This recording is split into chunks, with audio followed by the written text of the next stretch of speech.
Welcome to Chortle Games Live. My name is Steven, and this is Icarus. This has been the game I've been getting really into over the past month or so.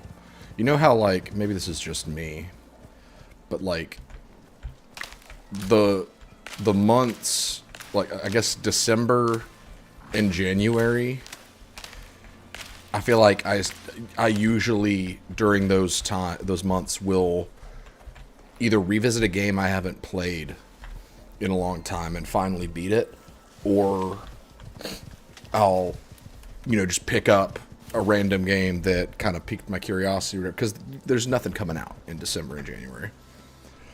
Well, the first game was Midnight Suns. I finally beat it. It was great. And the other game is this one. I picked this up kind of on a whim during the Steam Winter Sale, I think. And it's a survival crafting game, but and I mean, I've streamed before, so it's probably completely unnecessary description.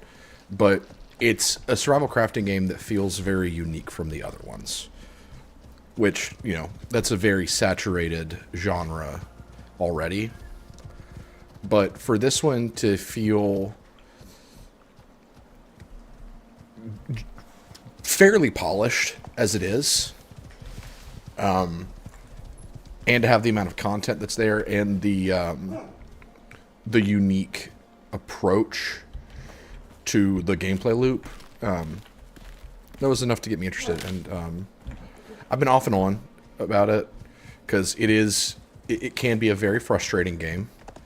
Like when you've been spending several hours prepping on a mission to go take on the main objective, just to get mauled by a bear that you did not see moments before, and then you're out of respawns, so you just have to fail the mission and start from the beginning.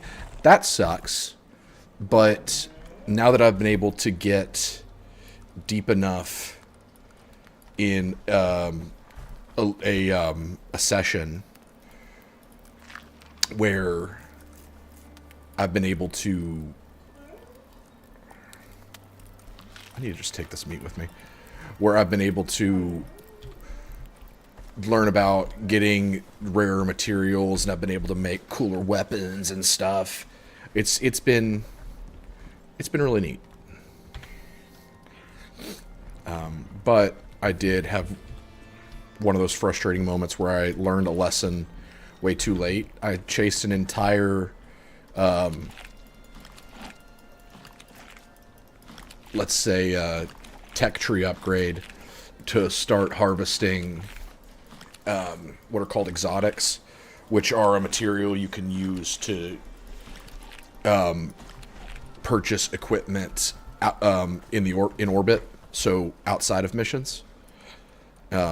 I was trying to get an extractor for exotics, so I got this drill. Well, turns out exotic deposits are not harvested with a drill.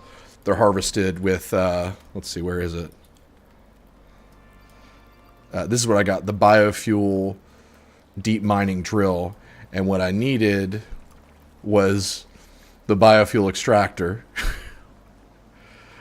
Because, and if I had read, it says literally for extracting exotic deposits, and that's the problem. I didn't read when I really should have read. So, in order to get the exotic deposit that I was going to get before I returned to orbit, I have to level up again so I can get 2 tech tree points so that I can go to radar and then the extractor. So, for now, I am going to prep myself for an Arctic expedition, and go look for some exotics up there, because you could find exotics as like ore deposits. So this is my horse. His name's Octavius. Octavius and I are going to. Well, first I need to make a set of fur armor, which I need rope for. So I need 2, 6, 7, 10, 12 rope. While that crafts, I need to check the health of my base here. The weather can totally just knock over a base. And if you can see on the top right, the Icarus 3-day forecast, thankfully, the forecast I've got is not a harsh one. It's to the point where the yellow one means that there's going to be a moderate storm, but it would appear in my journeying that moderate storms can't on their own knock over a wooden house. They can damage it some, but I'm not going to lose any of the structure from a yellow storm, is kind of what I've gathered. So we should be safe. There's some exotics that I found earlier. I need to repair my weapons before I head out. Do I have any steel left?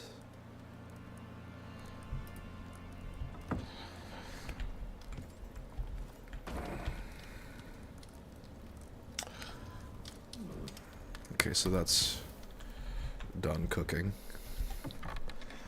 There's the steel. Okay, I can repair my shotgun. I should probably make some more shells, because this shotgun has saved my life several times. So I need gunpowder and epoxy. I'll probably hang out here for the rest of this game day.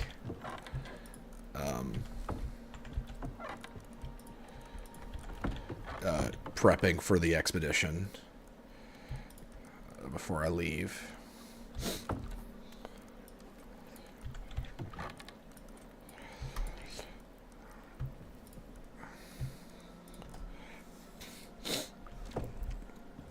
Gotta find all the gunpowder.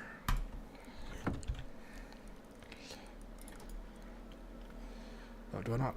Wait. Oh, it's the machining bench. Duh. Then that takes the forge. So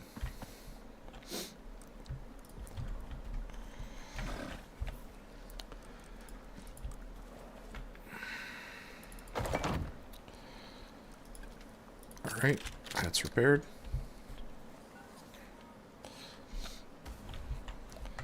Having Octavius is very useful because he's literally a pack mule for me.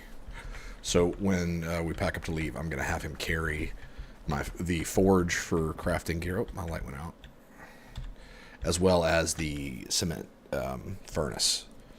So I'll be able to smelt and repair gear on the field.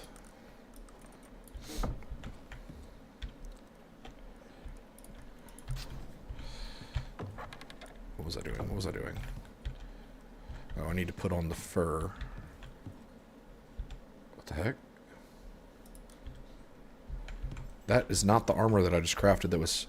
That's the armor I was wearing, the Wayfinder armor. That was sitting on the textile bench. That was strange. But I'm making some fur armor, even though it's very weak. It will protect me from the Arctic. The Wayfinder armor that I've been wearing was for the mission I came here to do. Was to find a path into the desert biome on this map, and I did. And I did that mission, so I can technically leave whenever I want. But I figure, hey, since I've got all this gear upgraded and ready to go, you know, I may as well see what I can do about some exotics so I can bring some better stuff next time.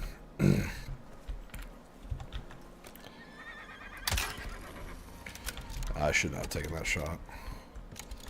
That was a doom shot from the start. Okay, so gunpowder. I need some sulfur.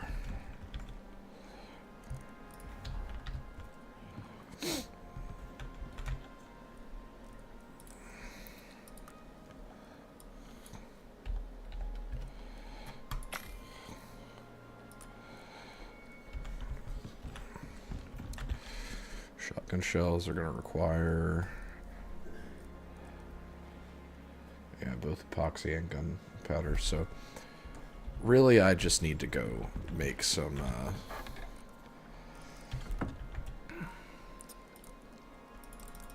or find some sulfur.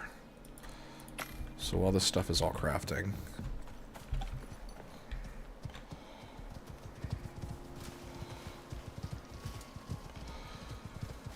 Sulfur has been... Like, it went from being something that was just kind of like, oh yeah, I need that sometimes for like when I want to make a better torch, to being literally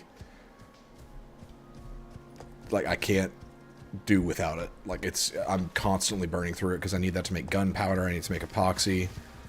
I need it to make better torches. But thankfully, it's pretty common. Just gotta know where to look. That is silica. No, that's coal.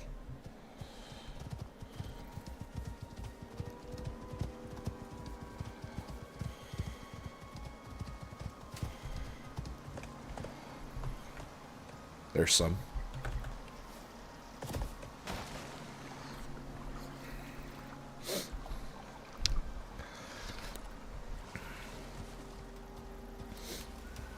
Oh, there's 2 deposits. Heck yeah.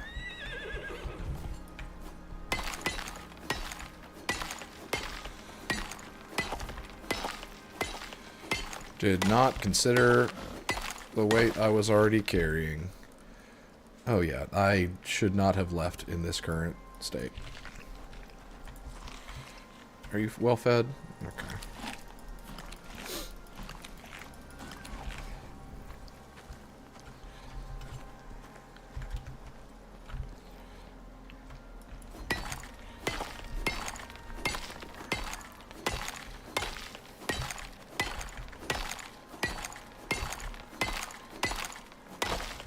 How much sulfur do I have? Why do I have so much? I thought I only had like 100. Or did I just collect all of that? I do have a steel pickaxe now, so I do collect things pretty abundantly.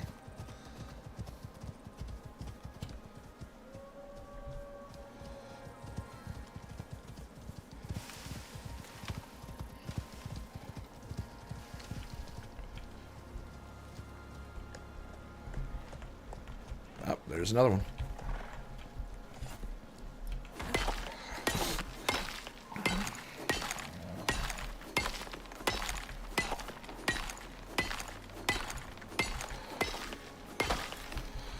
So I've got Octavius, the horse. He is carrying an extraction drill for me.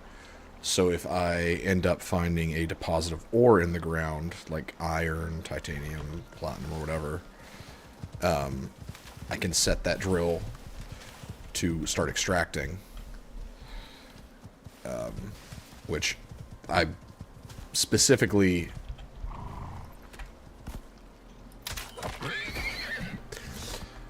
I just made an orphan. It's like the motto says on Ready or Not, we make orphans out of chaos.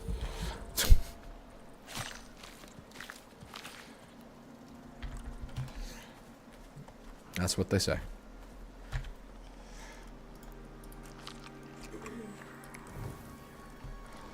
Oh.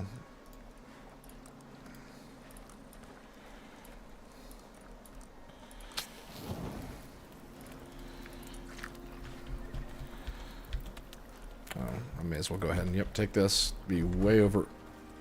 Where are you? Octavius. I need to set him to follow.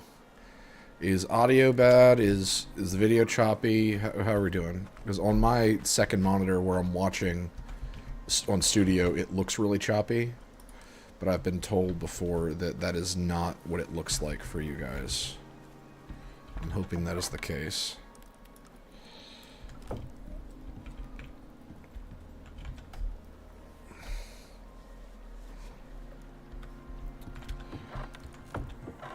Tree sap line around here. think I put all the trees up. Yep. So we'll do that. And then we'll go ahead and make some gunpowder. We'll do a stack of 100.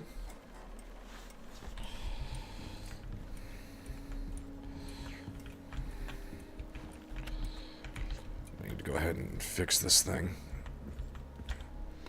I'm actually pleased with the level of durability the shotgun has. It's a lot better than the pistol. The pistol breaks very quickly. Man, I've got way more sulfur than I thought I did. That was completely unnecessary. I had to make a few more copper bolts. I don't really need to, but you know. I've got the materials. So I may as well. Well, I will have the materials. Okay, so that's gonna be a while. So let's say 40 epoxy. How's that?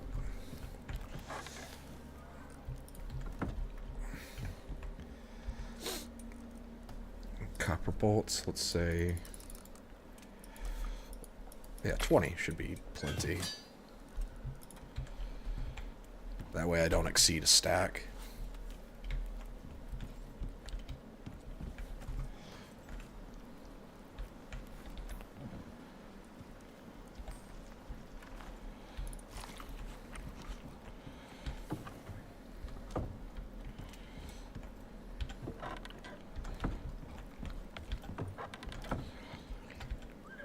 Do I have... You know what? I've got enough steel. Just enough to fix my pickaxe and my regular, or my wood cutting axe. Oh wait, no, this is iron. I forgot. I had the foresight to realize I would not need a steel axe. Maybe that'll come to bite me later, but I really don't think it will.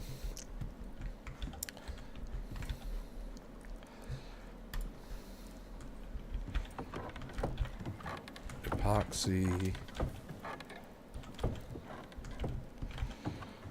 Yes, I'm disorganized. I know. Oh, little baby Tyrannus wants... That's because I killed your parents. Oh, man. You know what? You can come live in here. There you go, buddy. Watch him. He's going to lay down. It's going to be adorable. Oh, my goodness. Okay. Wood. I'm running out of space to put crates.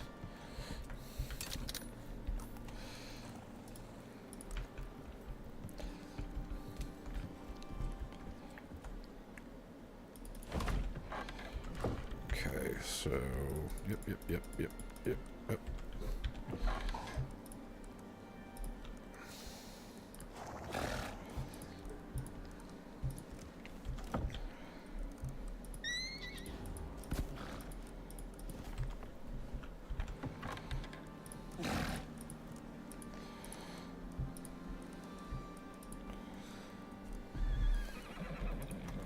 Hey, Monty.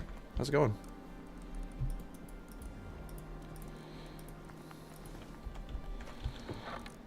I hope you're doing well.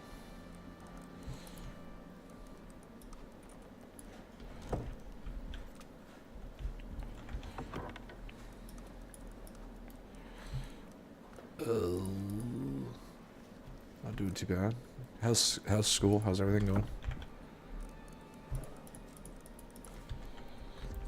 I'm doing better than I could be doing, Monty, and that's a blessing. Situation hasn't changed. Last week was hard. The meeting that I had that I was expecting optimistically to go a different way did not go how I wanted it to, both in outcome and in execution. It was bad. It was a bad day. But we bounce back. That's what we do. So I'm feeling optimistic today. If nothing else, it's just like, you know, I did my best. I did literally everything I could. Despite my best efforts at self-sabotage and self-deprecation, I cannot say that I didn't do everything I could.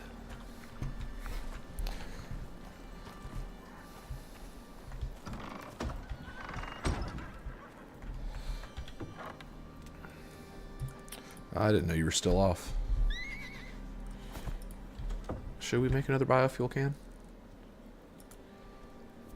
Yeah, let's make another biofuel can. Why not? There we go. We got 3. Got the iron for it.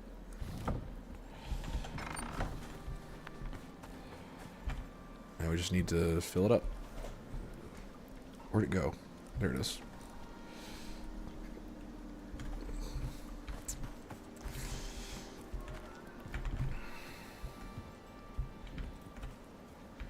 That little baby horse is going to get himself killed. Still got almost 2 weeks off. It's pretty crazy. That is pretty crazy. But, you know, that could just be what the doctor ordered, right?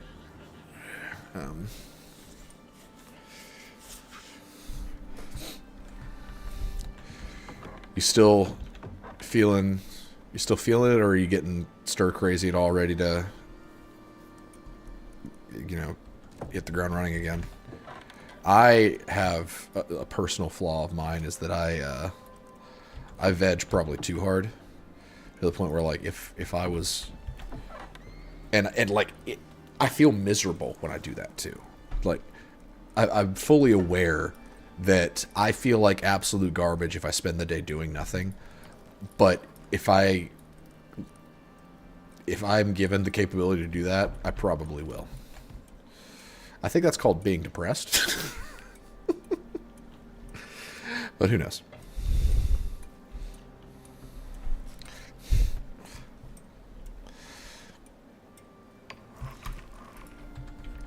All right, let's see how many shells we can make.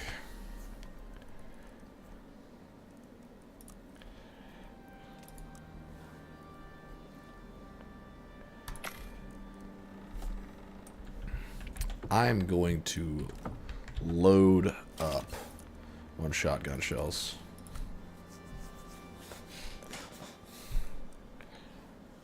No, I don't want 20. Jeez. I wanted 5.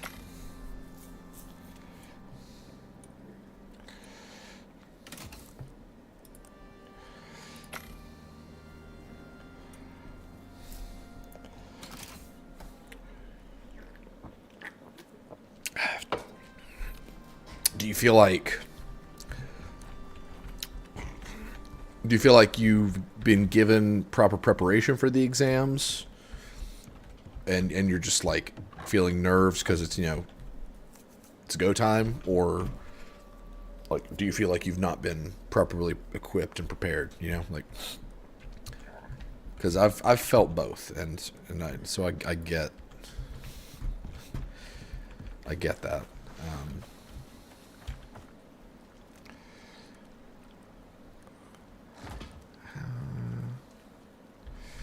That'll probably be okay.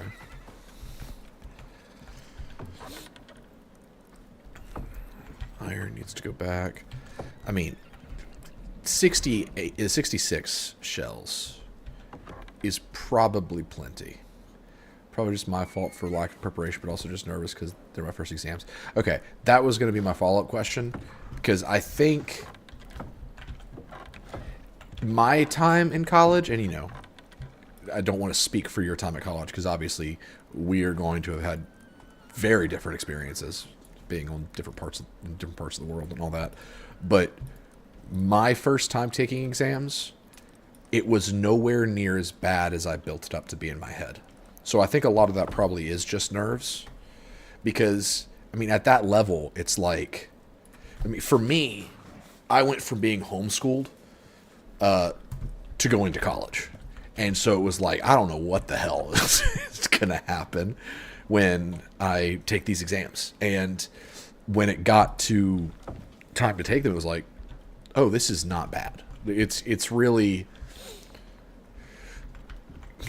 It probably, and don't let this like get you in a disarming state of comfort, you know, where you're just like, it's no big deal. Like, obviously take them seriously because they are important, but it's probably not going to be as bad as you're building it up to be in your head. Yeah, it was an insane change,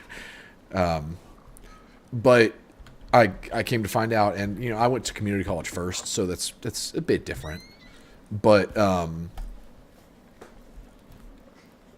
when I took my first exams, it was like, oh, I can totally do this, because I had, aside from like tests that you take, like for college placement and stuff like that, I had never really taken any kind of official exam before. So it was like, I don't know what's going to happen. but yeah, it was like with most things in life, you're probably not giving yourself enough credit.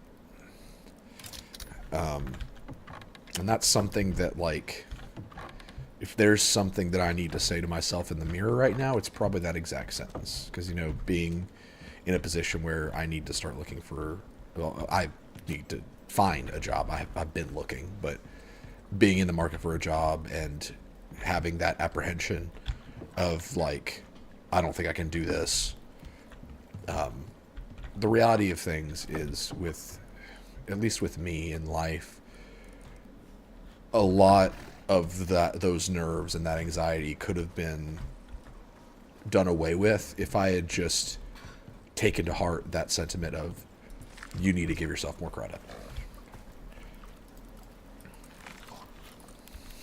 But not to a level of pride, obviously, because there is a certain level of, like, you take things seriously and you treat them with the urgency and timeliness that they demand, but don't forget, in doing all of those things, that you've gotten as far as you've gotten, you know? Because even to be in college at all, that's an achievement. That's something that you did.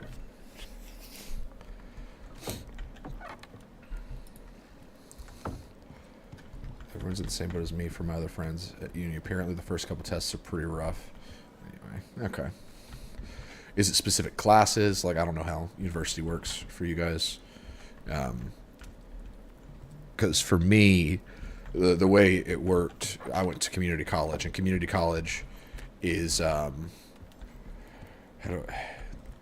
it's more of a local thing, and I went there for the first 2 years because I got free tuition. But also, it was just easier to get my core classes out of the way, like your maths, your histories, your Englishes, all that kind of stuff. So that was my situation. But I don't know how things work up in your neck of the woods. Okay, I think I'm ready to go to the Arctic, if it'll even let me. It's entirely possible that when I try to go to the snow area, it's going to be like, you are out of bounds for this mission. You need to go back or you're going to get executed. Alright, Octavius is raring to go. I don't need these bones. I don't know why I have 100 bones.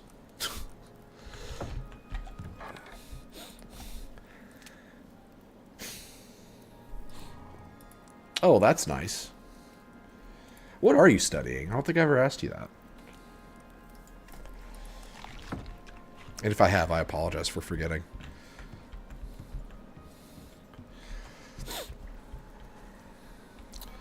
I feel like I'm forgetting something. You know, like it's like I'm about to go on a trip, you know. And it's like, did I get everything?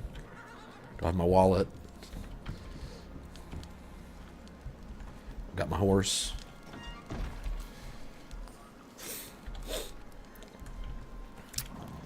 Should probably... Sociology. Okay, sociology is interesting. I'm sure you're going to learn a lot of cool stuff in that. So this is Icarus. Think of it as conceptually, like story-wise, it's kind of like Lethal Company, where you work for a big corporation, but it's like straight up serious sci-fi. It doesn't have like the vague lore or the meme potential of Lethal Company. Basically, I'm what is called a prospector. I work for this corporation, and I haven't delved into the lore yet. Apparently, it's got really good lore, but I haven't done that yet.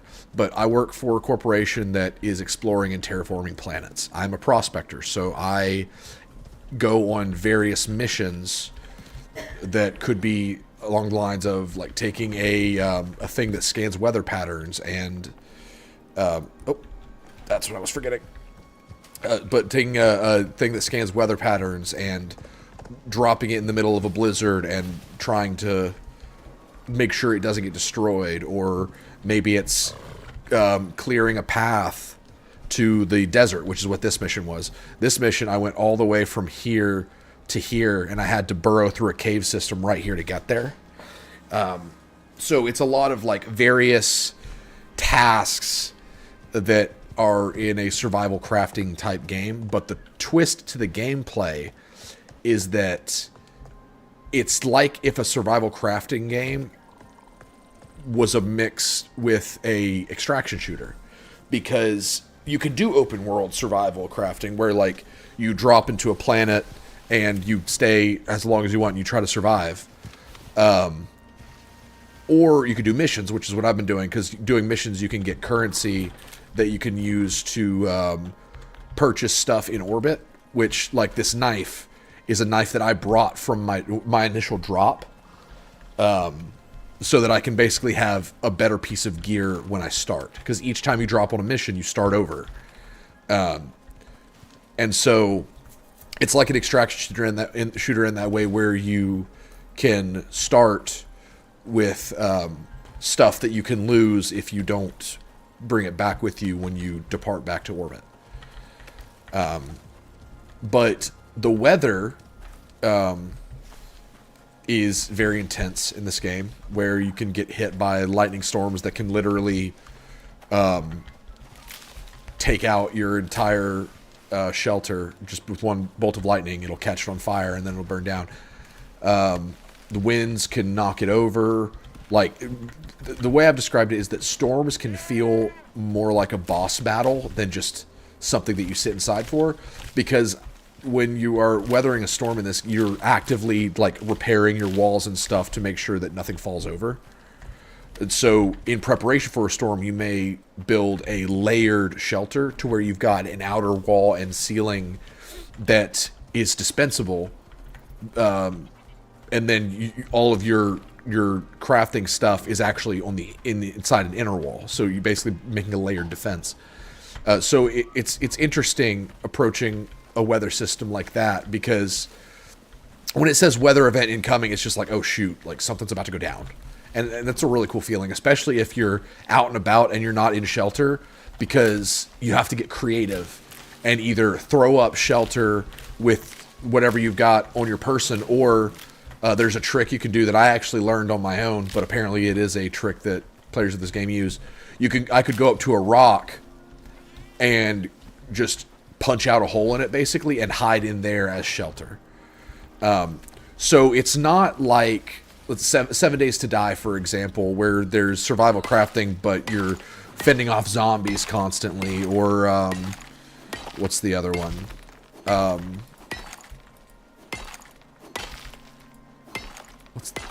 The Forest with cannibals.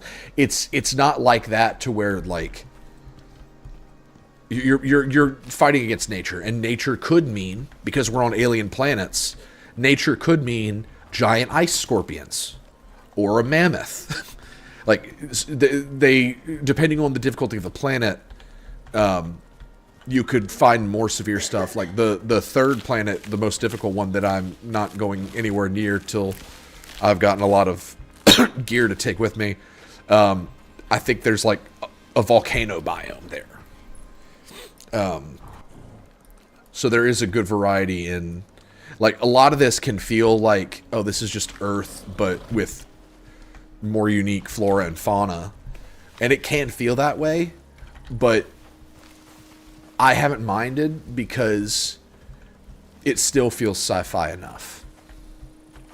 Did that answer any of your question? Because I could tell about halfway through that explanation that I just kind of started talking.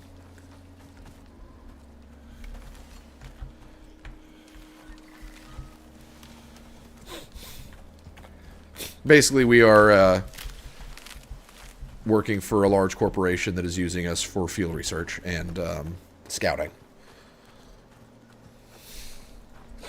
Excellent. But I've been really impressed with it, Monty. Is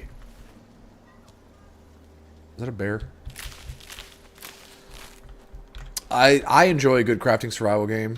It's almost like, I don't want to say comfort food. To an extent, it can be like junk food, where it's something where, like, I'll play a survival crafting game and, like, not get super invested. Like I did with 7 Days to Die for a while, and The Forest and Sons of the Forest, like, that's one that I enjoy so much because of the crew that I play it with. But, like, it does get to... Ooh, what is this? Ooh, platinum.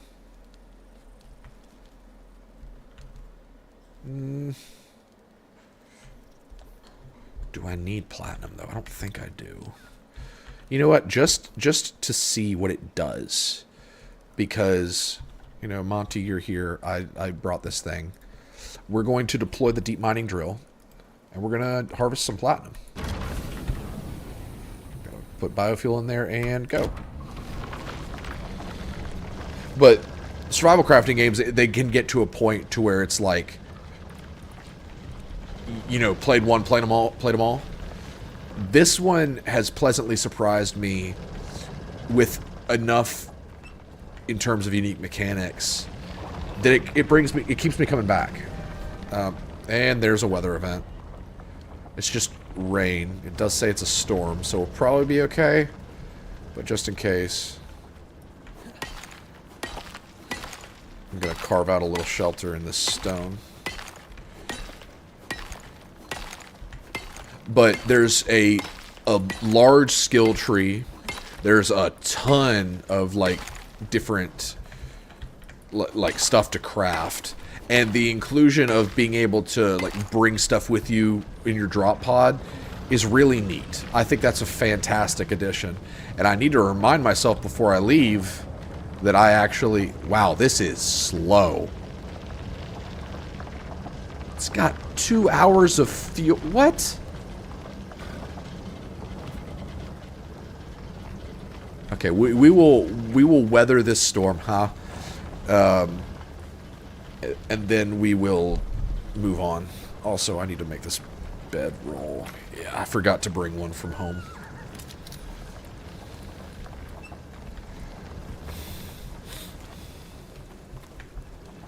So, no, you have to... I wish that there was some sense of, like... Maybe certain missions are connected, but they aren't. Or at least not that I've seen yet. So that can get a little tedious. Where, like I said, with missions, you have to keep starting over every time you deploy on a mission. But I understand why. It would kind of bust the game mechanically.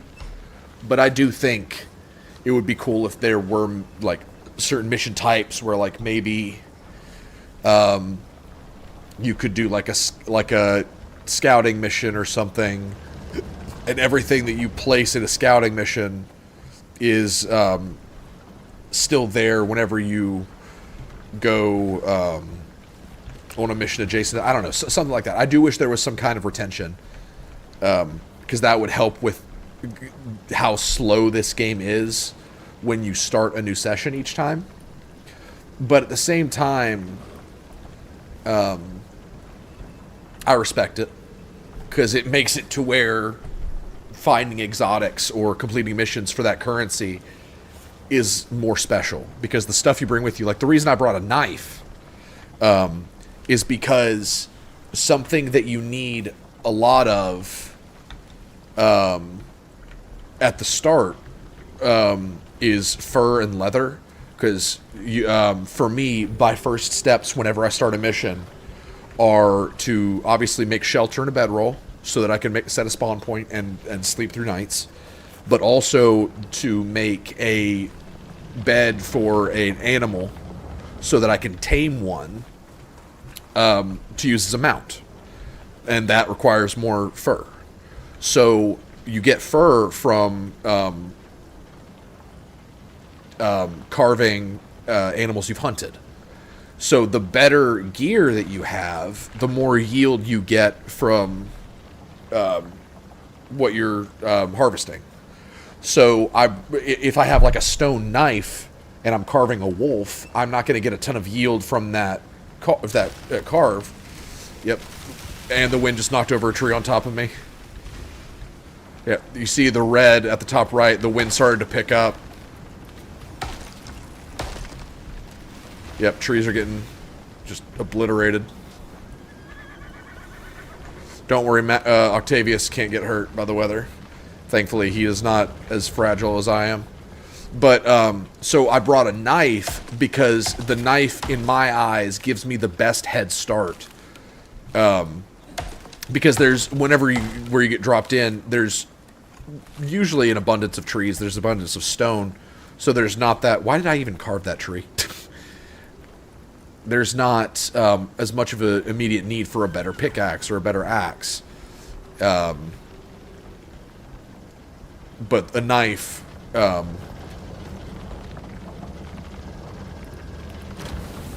I am not even going to be able to afford it. Why did I bring steel screws? I'm just going to... why did I... Oh... That's what's weighing me down so much. How long are missions? It varies. And that's a lot of... Most of... So like this mission here that I did. I dropped in here. And the mission told me to go pick up a device that dropped in here. And here, I think. And that was the drill and the wires to power the drill. And then the objective from that point was like, go here and drill through the cave. Once I did that and got on the other side, it was like, okay, mission complete, you can leave. But the trick to that is missions are as long as you take with them. I could have, if I had known that's all I needed to do, I wouldn't have needed to gear up as much as I did. So I could have knocked that mission out in maybe 45 minutes. But I took my time because I like to achieve, at the very least, the point where I'm crafting with iron before I tackle missions. But with this, I went super hardcore, and I got all the way to where I had like platinum, titanium, steel, and all that kind of stuff. All right, so we're going to proceed. It's probably going to stop me. So this may have all been for nothing. Let's find out.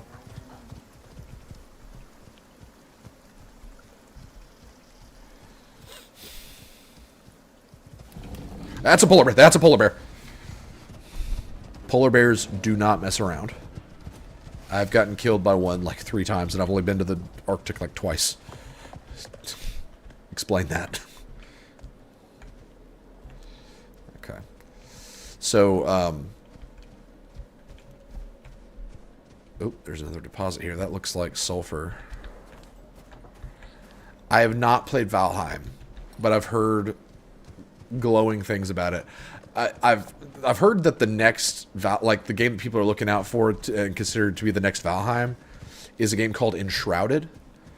It had a demo during Steam Next Fest that people that was the game that people were talking about, and it comes out like a week from today, I think, in early access. So I'm very curious to try that one.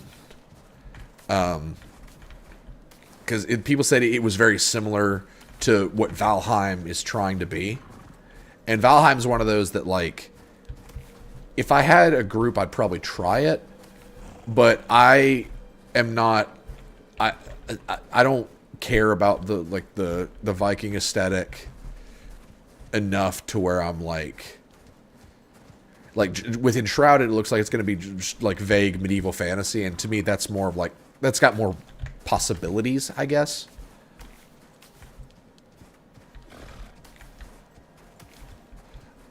What looks like a realistic? Are you saying this looks like a realistic looking Valheim or Enshrouded? So this actually let us go further than I expected it to. Yeah, I can imagine. So we were looking for exotics. And something I learned that kind of blew this game wide open for me. Enshrouded, yeah. I have Valheim anytime you want to play. Bought it, and I've never played. Jeremy, well, I mean, I'm not going to go out and buy on a whim, but if it's something that you legitimately want to try and it's on sale, I will play anything you want to play, Jeremy. That's not entirely true. You know my limits. You know my boundaries. Also, hey Jeremy, I'm glad you're checking this out. I've been really into this game lately. But yeah, I've got my horse. We decided to venture into the Arctic. We're looking for exotics while I try to level up so I can get enough tech points to research the biofuel extractor so I can take some exotics with me back to space. That's what I was waiting for. Crap. So that's the limit. We may be able to go... Nah, it's going to cut me off. Let's see what takes it. So if we were in an open world, just survival mode of this game, I'm assuming there would be no boundaries. I didn't even know there were mission boundaries until today. So that should tell you how open these missions can feel. But I assume the reason they did that is to keep things fairly focused. But like, so for example, if we did just an open world survival version of this game, we could build our fort, get it prepared for the weather and all that jazz, tame a couple mounts, and then we could just like be like, hey, let's go to the desert to the north, and we could start exploring there. But if we get far enough in the tech, like if we get enough, iron, steel, whatever, to craft as far as we need to, we could have a biofuel extractor.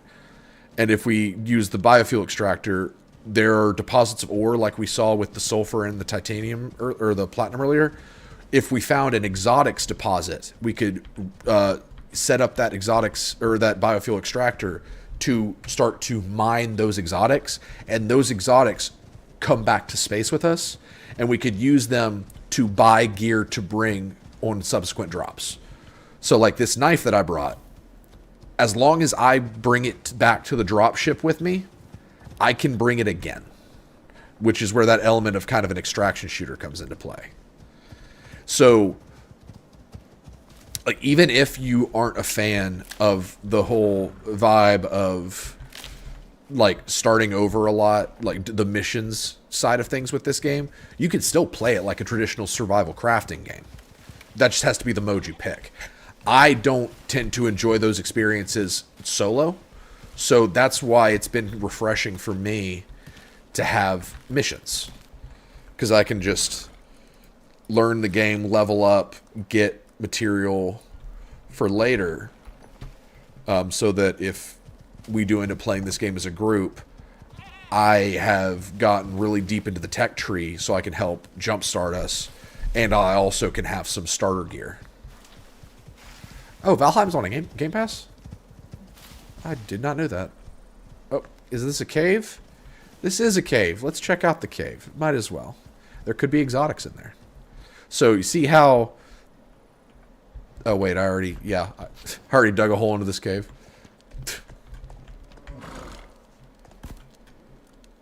Yeah, that is the big addition to the survival crafting genre that I think this game provided is missions, because it's just another way to play the game, but the entire time you have a goal. You're still playing the conventions of a survival crafting game, but it's more purposeful. All right, here we go. I'm gonna get attacked by worms.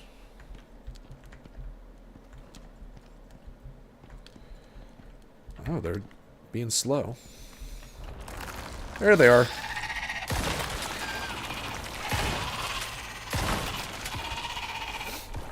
The shotgun's really fun in this. Oh. Got it. And the crossbow's really cool. It's a semi-auto crossbow, so hold on. So you load bolts up to 4 like a cartridge, and then you can just...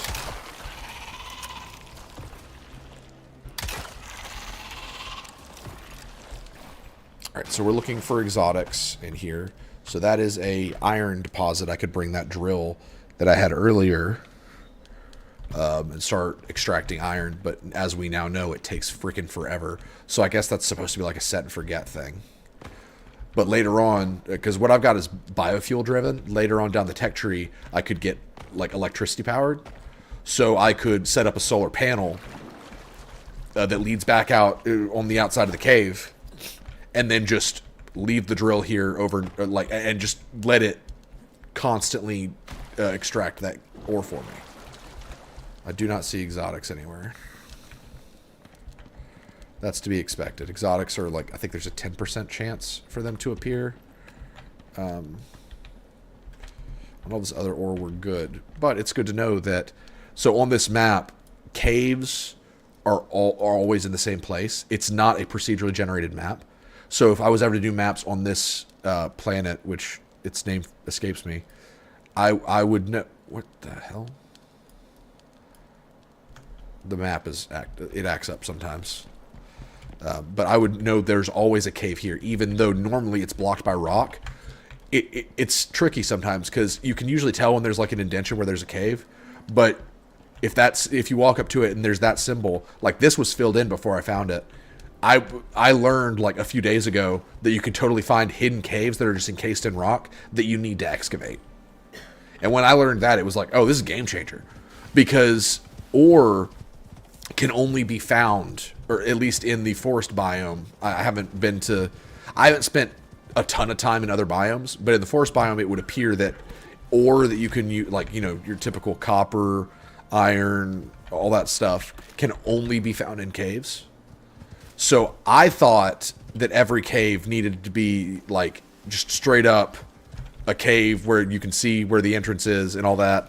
And so I spent like 30 minutes last time I streamed this looking for a cave, and I probably passed like 4 caves that I could have just punched a hole through, that I didn't know there was a cave on the other side.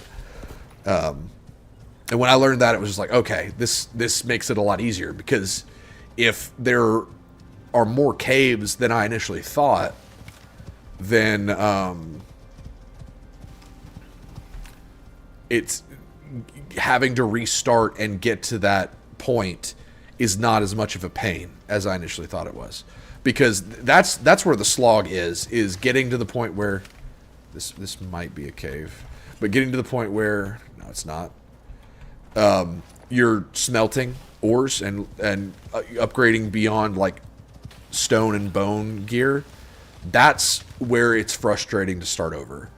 But now that I know about the cave thing, that only lasts about 30 minutes before I'm like crafting with iron and potentially steel, depending on how much iron I find. The big issue in that is that it takes a lot of jumping through hoops to get to where you can smelt and craft with steel, platinum, and aluminum. Because you have to make a regular furnace, and then you have to make a regular anvil. And okay, yeah, this isn't going to work out. We're just going to start a new mission. So you have to make a furnace, then an anvil, and then you have to make a carpentry bench so you can refine wood, so you can make a cement mixer, but you need a lot of iron and copper to do all of that. So from the cement mixer, you can make a concrete mix, which you use to make the the concrete furnace, which is how you smelt steel and those other ores. So like there's a lot of there's just a sheer number of iron and copper that you need to find before you pass that hurdle. And that can be frustrating. But again, like in a group, I don't think it'd be really frustrating at all. Because, like, I would be able to say, hey, I'm going to focus on hunting and providing food and getting us mounts. If somebody can just go to these spots that we know there are caves at because we've explored this map before. You know, like, this game is so much more task-oriented and, like, I guess job-focused than other survival crafting games. Because in the forest, like, using it as an example, and I love the forest and Sons of the Forest, but just using it as an example, in a 4-person group, that ended up being, like, okay, we are all working on getting this this lumber farm going and setting up the zip line and stuff. But with this game, I'm always in favor of a game that is able to say, like, people provide different, like, everyone provides their part. And a game that is, like, has skill trees and everything, so that I could say, well, I'm more kitted towards hunting, Jeremy's more kitted towards building houses, like stuff like that.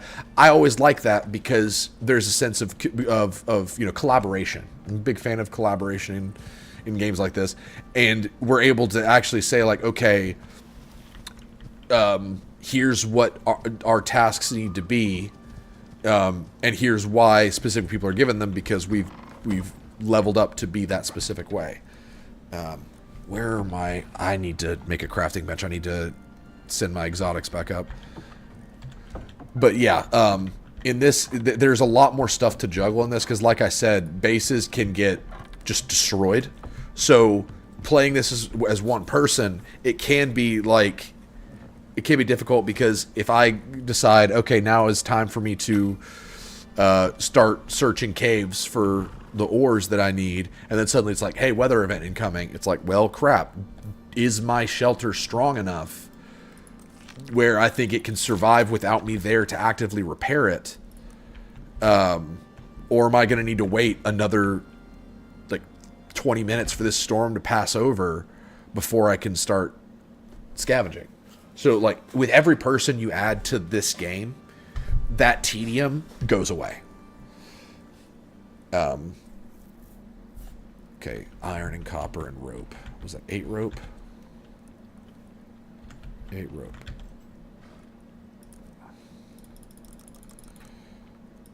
And this, again, this is a mess, because most of, at least that I've seen, most of the crafting stations require shelter.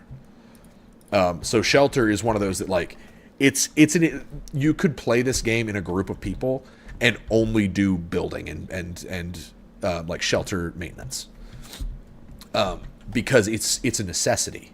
And it's not just in something like the forest or, well, 7 Days to Die, there is the hazard of this, of, you know, the 7th day of the blood moon. But, like, in most games, your shelter is only expanded. Like, there's not something that's going to come along and smack your shelter out of existence. In this game, there's constantly something that's trying to smack your shelter out of existence. And so it's an entire job just making sure that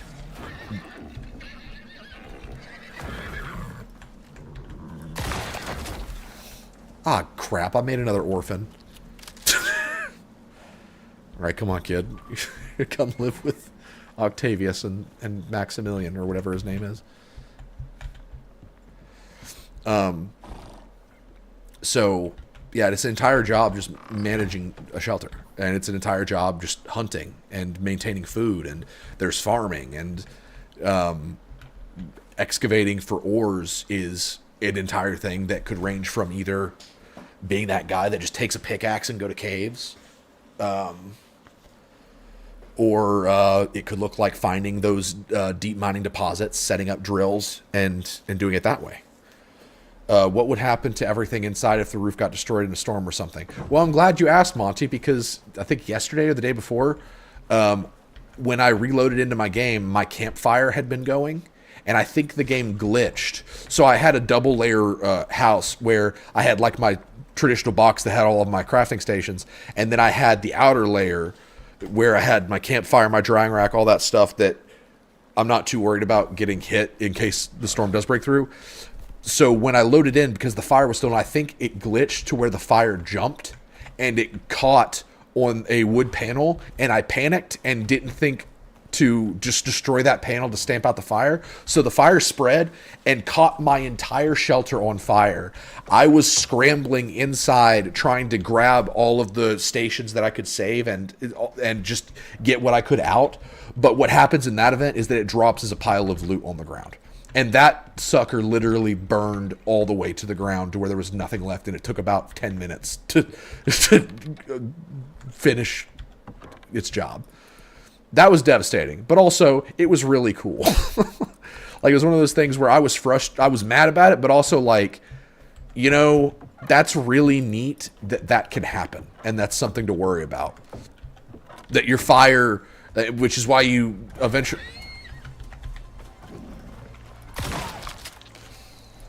Which is why you eventually would want to upgrade from a campfire to a fire pit, because it's not going to spread fire onto wood structure.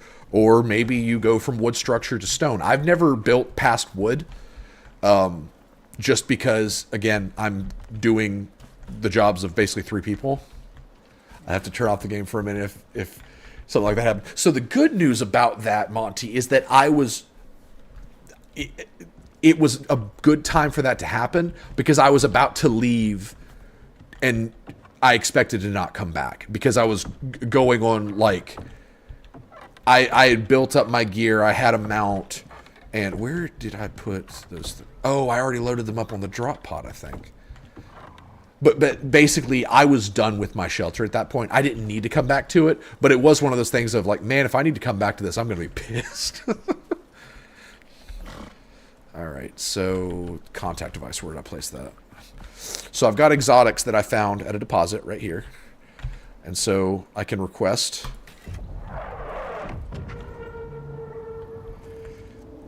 I'm a huge sucker for Titanfalls, you know?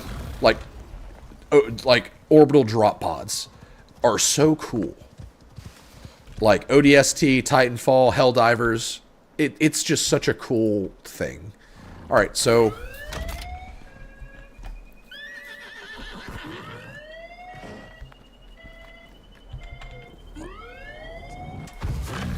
oh my gosh! I did not know that would happen. He's okay. Okay. So, now that we've returned that to the station, and it's also cool, it would appear that we can request equipment. So yeah, I could totally request... Oh, that's the stuff that I brought. If I had stuff waiting for me, like if I had a really nice crossbow that I had bought in orbit, I could request an orbital drop for that crossbow be sent to me. That's really cool. I did not know that. So I'm pretty sure... And here's the tragic thing. I've got this badass platinum crossbow.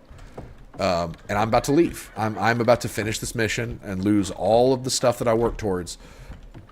But I can totally get it back later. And having done this mission, I'm going to be able to look at the workshop and see, okay, what can I bring next time? And now that I've decided that I think crossbows are the way to go for me for a weapon, I'm going to see if the workshop has any cool crossbows. So we are going to go ahead and leave, but we are going to set up for another mission.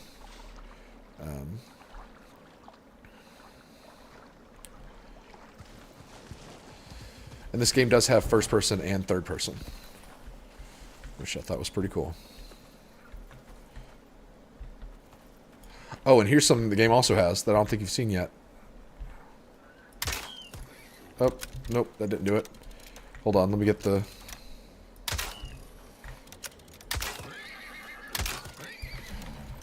I'm going to have to kill the child again, aren't I? I have orphaned 4 horses on this stream. Oh my gosh. No, do the thing. I'm going to do so much pointless killing just to show a kill cam. The game has kill cams.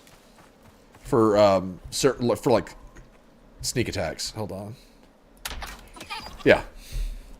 Pretty cool. Is that worth the loss of life? You decide. Alright, so I'm going to unequip the backpack because that I brought from home. Going to put both these in the dropship cargo, and I'm going to really freaking hope that that's how I get these back, because I've never actually returned any gear. The items you're currently carrying.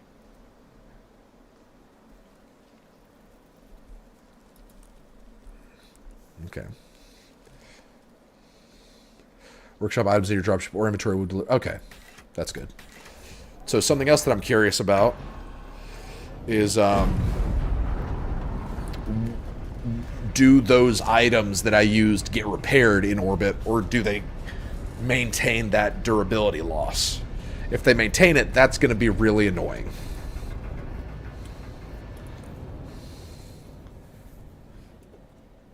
I think I've seen that, Monty. Okay, so let's see what we've got here. Oh, no. So to repair these, I would have to build a repair bench on the field, bring them, and fix them that way. That sucks. But I could also request that they get dropped. And that's probably what I'll do. I'm bringing the knife again. The knife is just a good idea. So you can get better environment suits that help with, like this one that I've got has an oxygen slot and a water slot. So I can put my water skin in the water slot so I won't have to constantly drink. It'll just drain. It's basically giving an overshield to that meter, which is very nice. Let's see what kind of crossbows they got. Did I get a text just now? No, I did not. So we've got... Holy crap. That is 1,000 exotics to research it. 400 to craft. I have 27.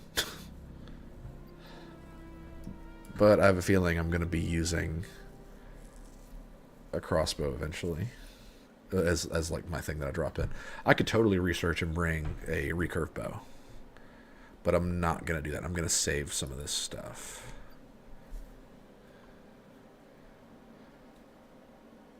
Oh, is that just a straight up... Does that extract exotics, though? That's, again, that's... And it requires that power source to run. So again, there's kind of an economy to this where I could spend a lot of my currency, but if I get this extractor, then I am suddenly having a much quicker and dependable income of exotics.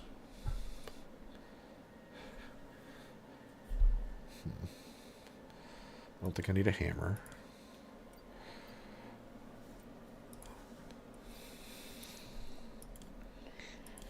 Yeah, I should probably just save my stuff.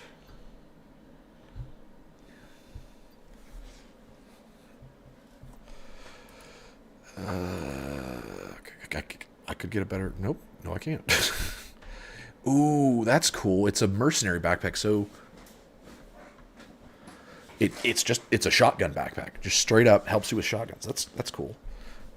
And this is probably for bows. Yep, archer's backpack. Helps with inventory and... Yeah. So see, there's kind of like... As a team, there's an element of preparation that goes into it. Where, like... Someone could be dropping in like, hey, I'm not kitted to gather. I'm kitted for war. So, like, I am not going to be doing any of the base management or prospecting. I'm going to hunt and I'm going to get myself into trouble. There's actual armor that you could make.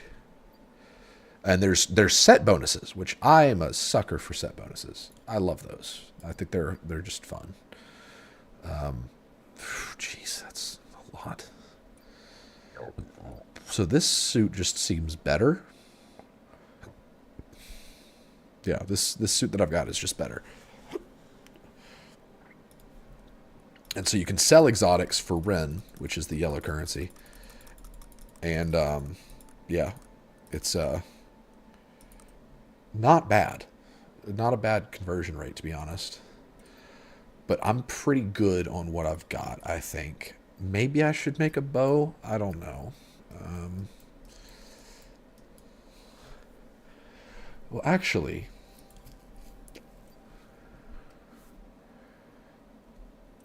so this is 115%, 125. I wonder. Okay, so these have specific yield for specific.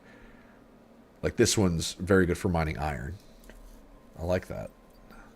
I'm wondering if any of these can skip the, because iron pickaxes cannot mine above iron. So to get titanium, platinum, and aluminum, you have to have a steel pickaxe. So I'm wondering if any of this would allow you to just skip that step. That would be phenomenal. So this is 150% yield. Honestly, I may just make another knife. Yeah.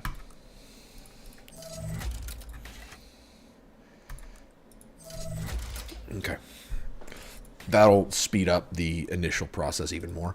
So we're going to pick a mission. So Olympus is the first planet, Styx is the second one, and Prometheus is Hell.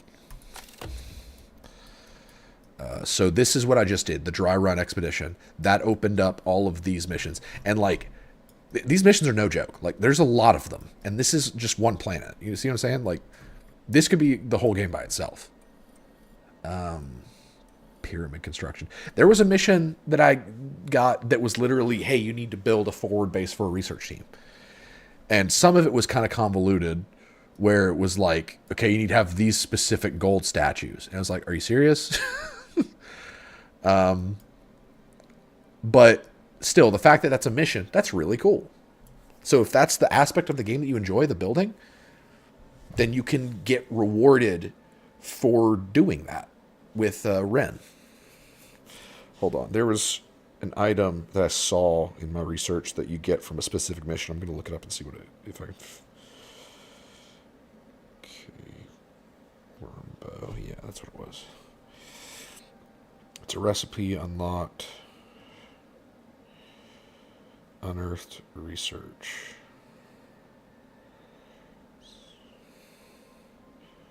What planet is this on? It's on all biomes. So it's Spirit Walk exploration, or so there's an expedition to the Riverlands.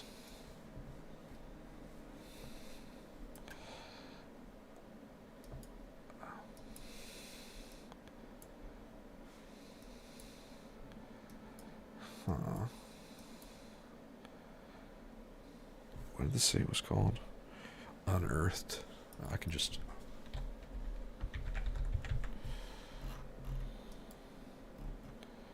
That's it. That's the one. Dang. I've got to go so far. It requires tech tier 4. That sucks. Oh well. So... There's been a development. UDA are pushing Lagos hard to open up new parts of the Terra Zone for prospecting. But almost no one's come back from up there, so on-the-ground data is non-existent. And no drop zones yet. That's where you come in. They need someone experienced to find a way into the region. Should be plenty of resources. But who knows what else is roaming around up there. Okay. You up for this one? So we could do that. We could do an expedition to the Riverlands, and that would unlock all this stuff. Or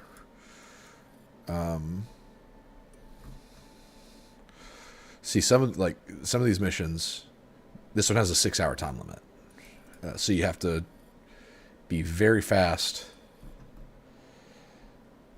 What do you think, Monty? What do you want to see?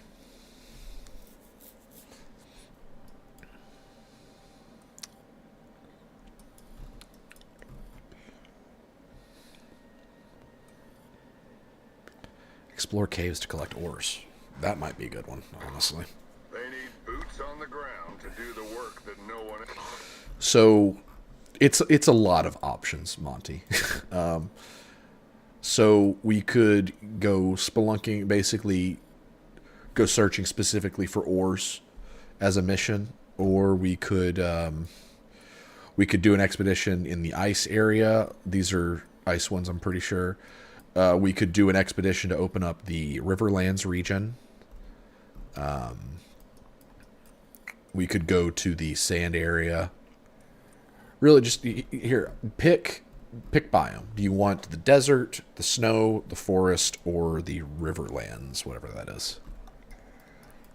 And I'll pick a mission based on that choice.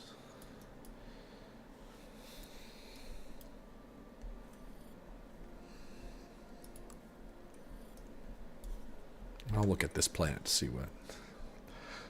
Styx is a harsh environment. Yeah, I tried one mission there and got absolutely obliterated. Riverlands it is. Sounds good. There's been a development. UDA Yeah. pushing Legos hard. That's what I'm saying, Monty. I did not expect that much content in terms of just missions. Almost no one's come back from up there, so on the ground data is non-existent, and no drop zones yet. That's where you come in. All right. So that's our environment suit. Someone experienced Bringing this to find a backpack. way into the region. And we're bringing a good knife. Should be plenty of resources, but who knows what else is So, roaming around. so we up can there. insure our gear You up for this one? if we wanted to. I think we'll be fine. I'll be able to tell pretty quickly if I'm in over my head on this mission. So we're going to confirm. And I'm going to set this to... I'll set this to... I would love to be able to pause this game. That's one issue I've had, is that I don't know how to do just like a single player where it's not treating it like it's an online lobby, you know? What happens if you die? You drop everything. And you respawn on your bed, or if you don't have a bed, you come in on a new drop pod at a random location. Each mission, I think, has 2 respawns, and if you use up those respawns and don't have a friend to revive you, then you just fail.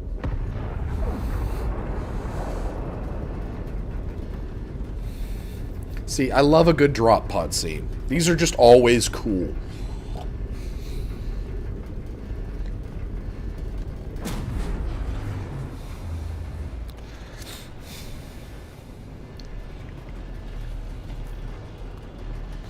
It dropped me in the desert? Interesting. Legos would get their own people. I've never been dropped in the desert before. I've always been forest. To get in first, but they've been losing folk left, right, and center. So here we are. At least the goal's simple. Just get there and plant a beacon for supply pods.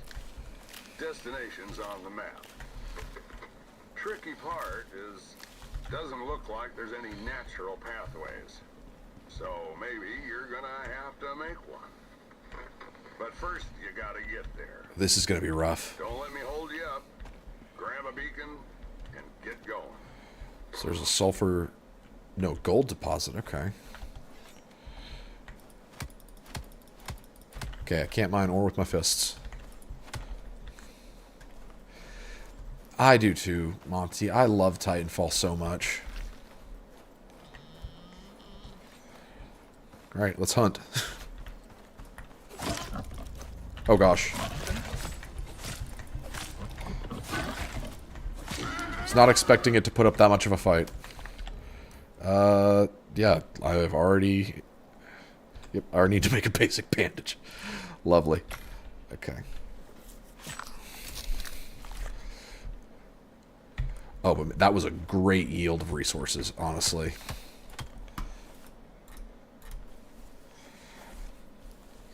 And I'm going to break its bones so that I can use that for arrows. And I would normally use a tool to break this, but I don't have... I would normally use a stone pick.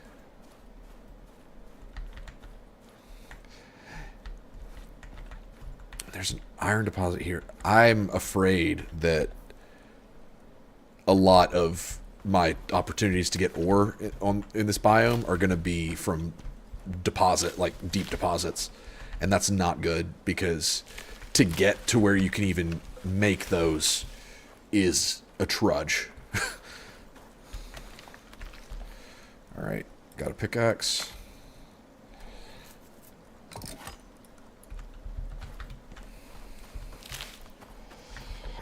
So that's salt.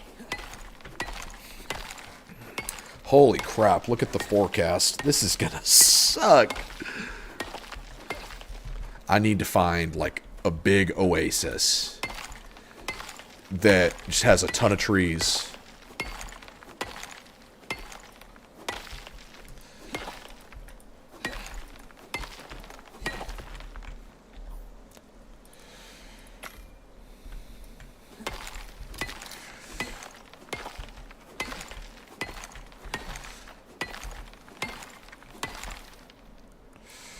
So I got a bow.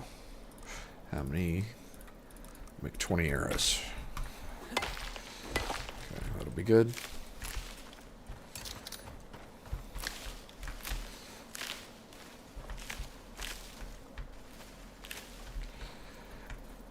At least they were kind enough to drop me. That's an elephant. That is a friggin' elephant. But I was going to say at least they were kind enough to drop me next to a source of water. Food is going to be a struggle in the desert. There's a lot of wildlife, but the problem is it's wildlife that a lot of which can kick my ass. No, I cannot take the elephant. I've killed an elephant in this game, Monty, and it was with a platinum crossbow, and it almost killed me.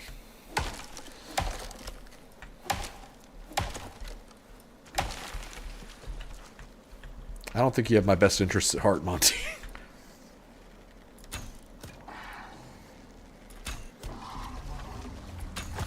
Oh, I might die. Never mind. Whew. But these early kills are important. Because the more we kill now...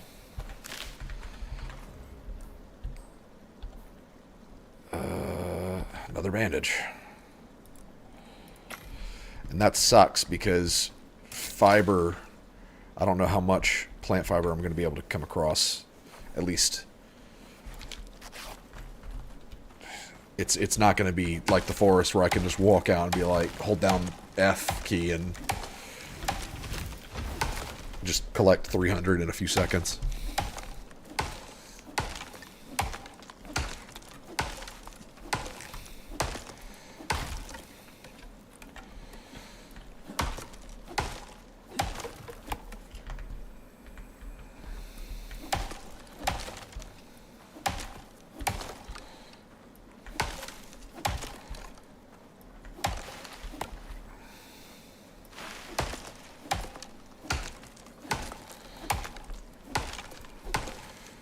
Oh, and I need to start getting some oxide as well, because I've got to worry about my oxygen.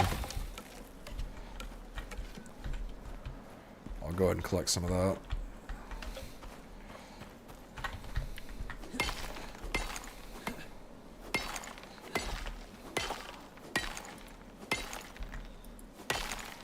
Sometimes you get ore deposits like that that just kind of appear halfway clipped into the wall. Not a big fan.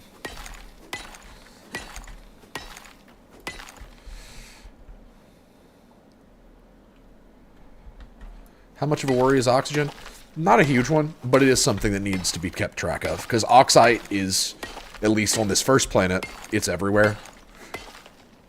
But you either need to... The more efficient way to do it is to build a thing in your shelter that can convert oxide into... Oh, nice. Coconuts. That can convert oxide into oxygen that you can breathe in. But because I don't have a shelter yet, I can just put the oxide in my suit, and it'll gradually convert it that way.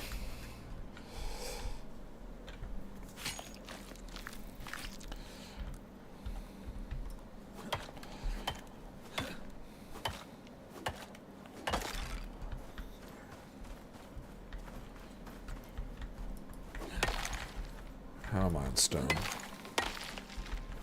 I'm okay. That looks promising up ahead.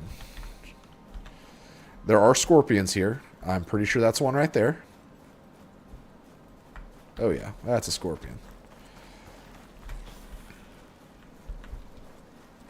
Gosh, his ears must have been burning, or whatever it is that old people say.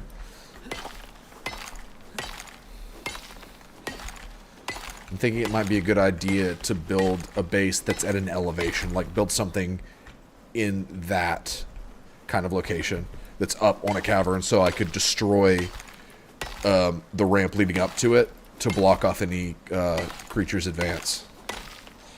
Because sometimes wolves just do come up and are like, hey, let me eat you.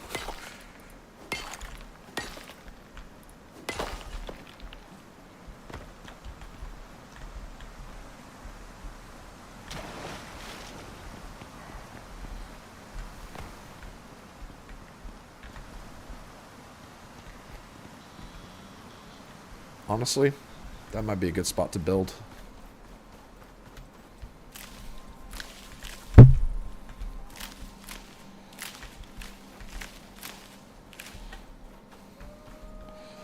And in theory, that'll block part of my shelter from...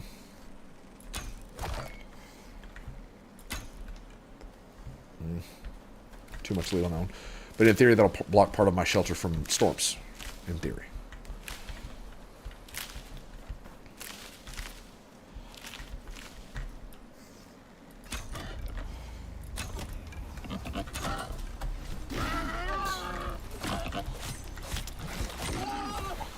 These freaking animals and their wounds that they keep giving me. I'm not going to be able to craft anything if I need to use my plant fiber on bandages. Because you need plant fiber to make shelter.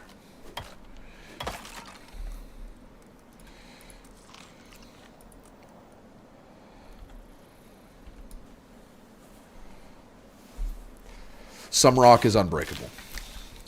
And if I wanted to live in a cave, I potentially could, but I would get pneumonia, which is a huge pain that lasts several minutes and reduces your stamina to next to nothing.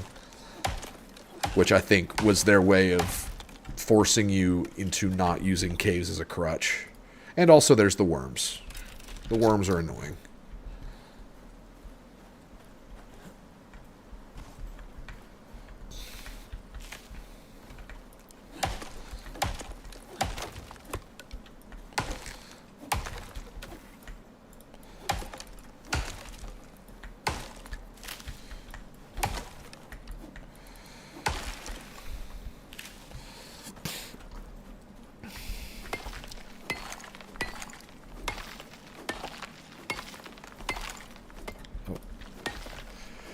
Maybe I need to invest in a masonry bench this time and use stone structure.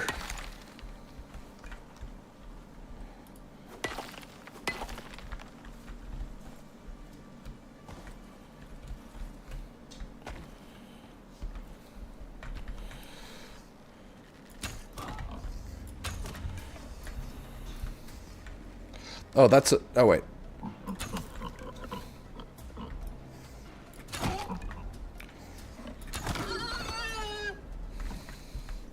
Some animals can jump. I guess a boar is not one of them.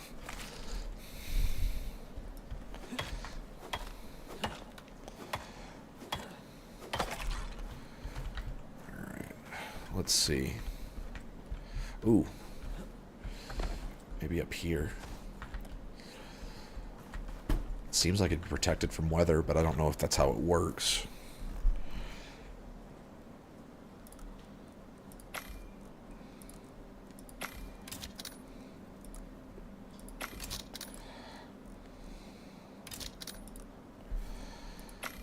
Alright, I've got some armor now. And I think I just gave myself dysentery. Oh, food contamination. Okay. For 300 seconds. So that's why you don't eat raw food, kids. You will throw up and probably die.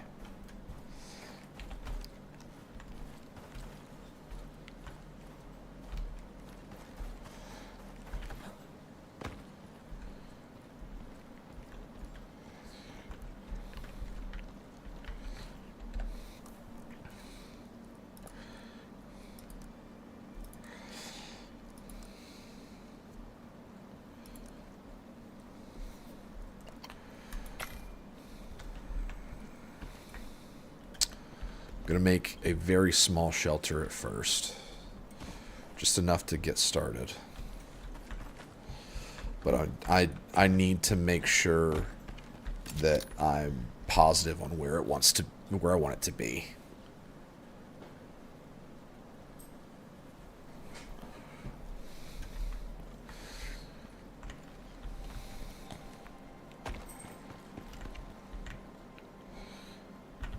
I think that's it.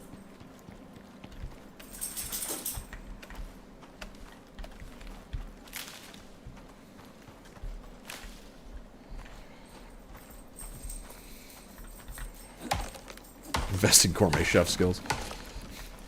There probably is a skill in this, because like look at the talent tree. You got survival, and it's those 3 trees. You got adventure, it's those 3. Habitation, those 3. Combat, those 4. And then the solo tree.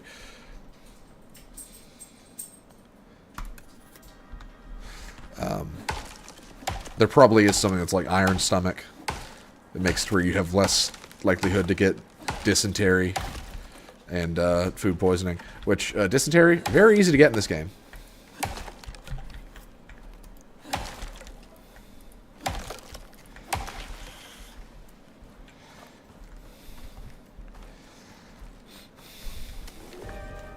Cool. Light sand.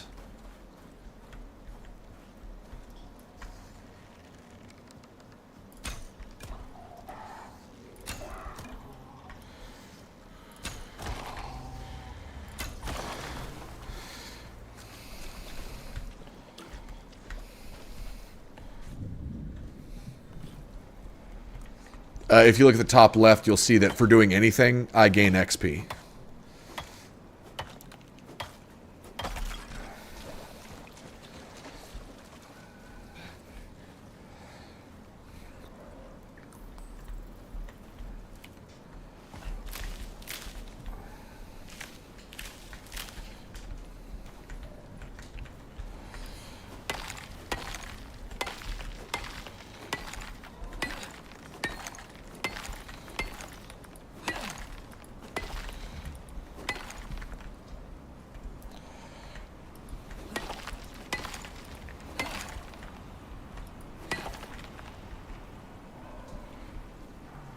Alright, not my best shelter, but it'll do for now while I reevaluate.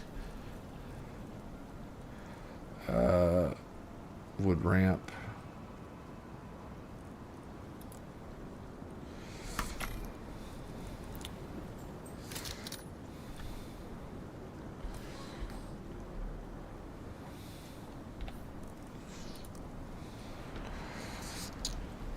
I should probably,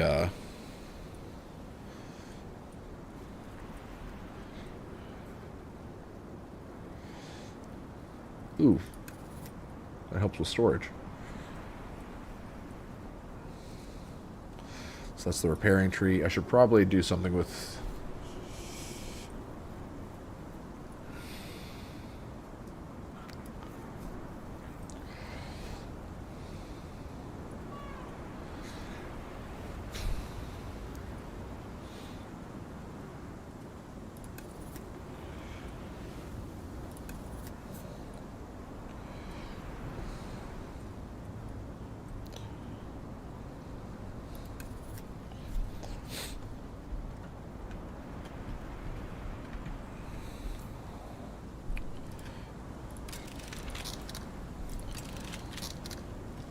Spoiled meat. We're not going to eat that.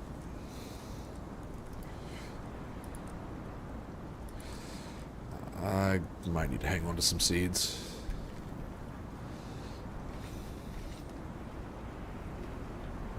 Oh, that's an elephant right there. I hope they're friendly. I killed one of them. And I don't remember if it attacked first or if I attacked first. Oh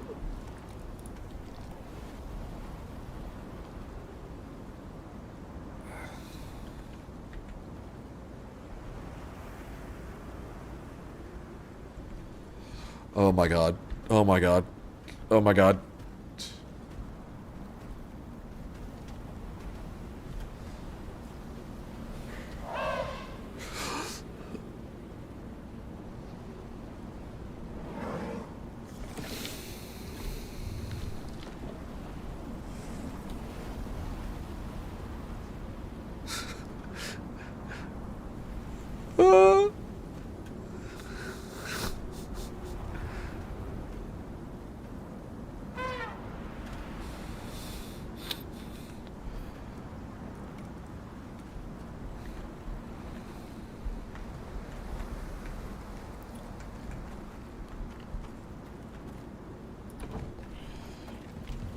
Okay.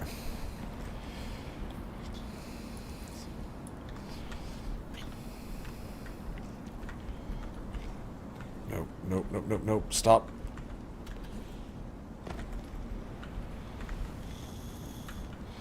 Stop snapping.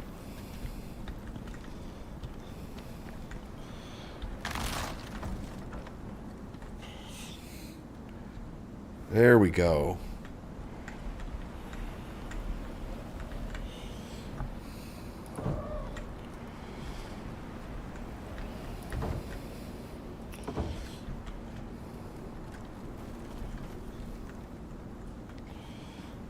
Okay. So I need more than 4 walls.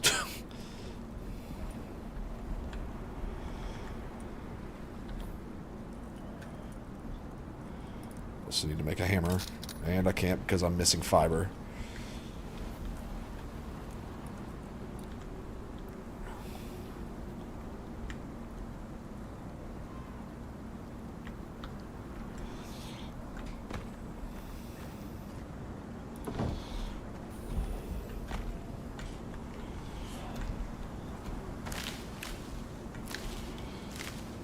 Storm is finally passing. Yeah, whatever. You live. Is it a hyena?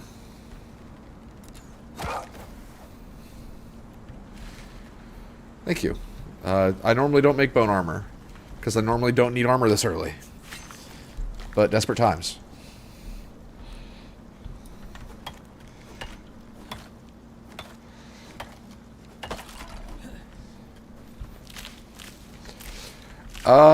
Storms don't last super long, at least as far as I've experienced. But something tells me I've been on baby mode, at least with the planet I've chosen.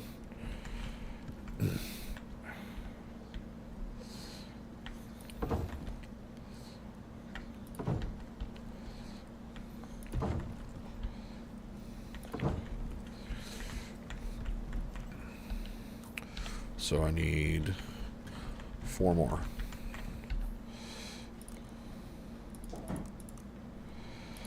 Whew, just enough fiber.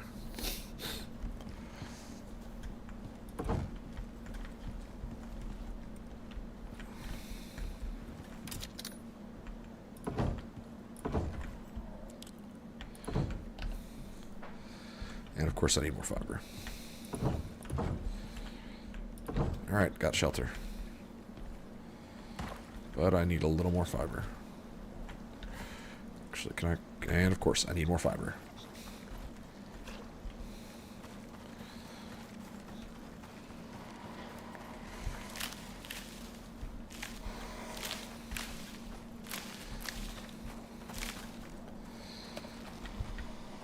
I might actually have to do farming in this one. Grow some grass.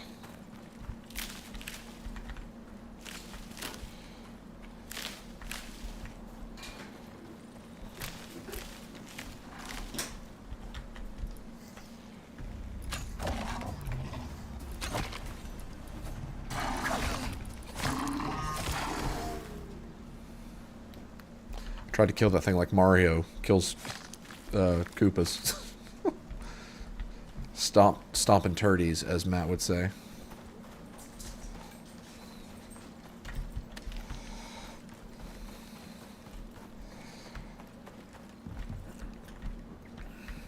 Okay. So, craft that. Make a door.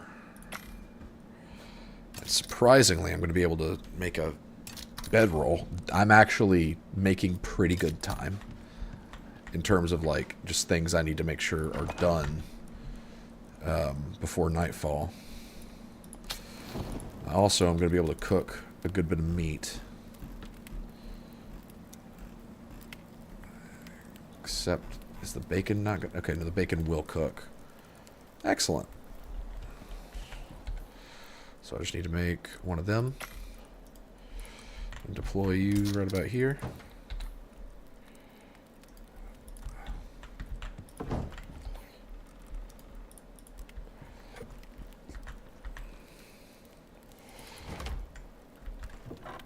Okay. So...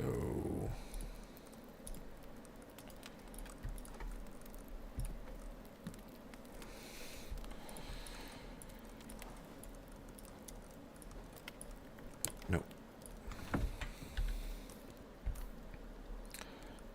Gotta make a bone helmet. Gotta let my melee resistance a significant amount. Ooh, I can make bone throwing knives? You know what?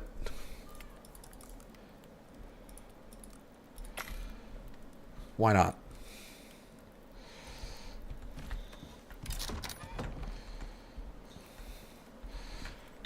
And then shovel.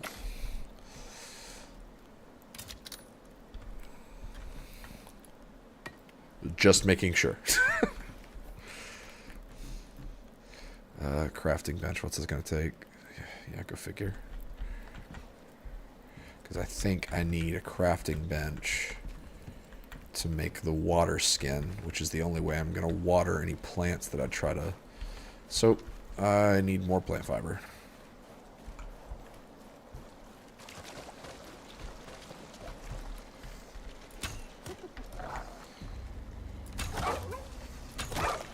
Whoop!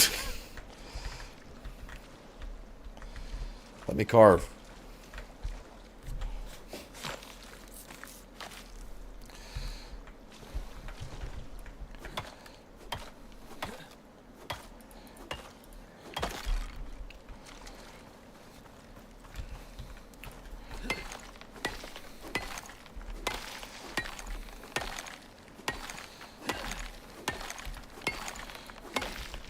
So once I get back to shelter, that food is probably going to be a good bit of it done, so I'll be able to get some stamina and health up probably through nutrition. But I still need plant fiber.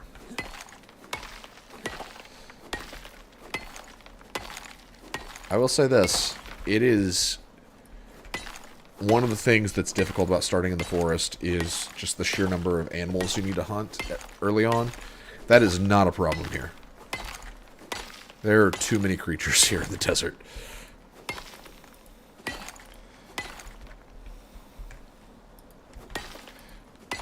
I'm really hoping, really freaking hoping that I can find a juvenile animal so I can tame it. Because I'm really going to need to be able to cover that kind of distance.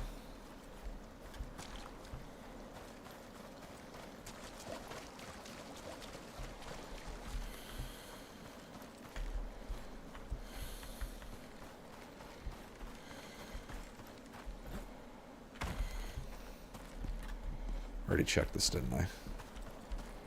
Yeah.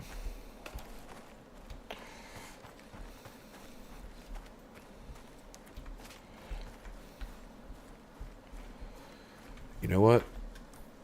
Can I make a sickle? Yes. Just to test this. So I got 3 fiber.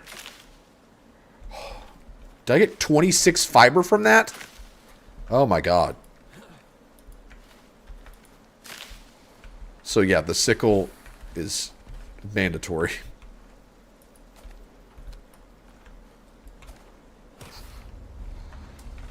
The throwing knives are not the move. The throwing knives are not the move whatsoever.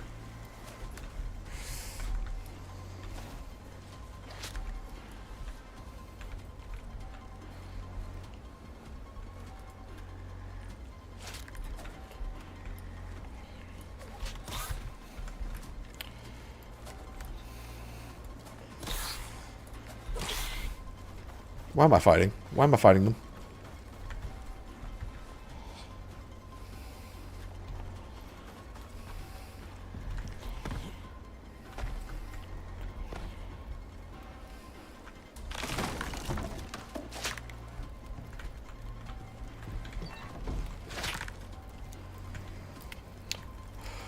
I'm already very thankful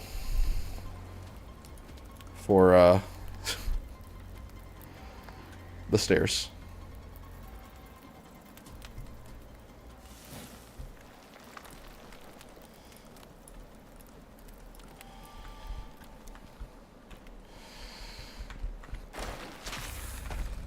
Oh, get out of here.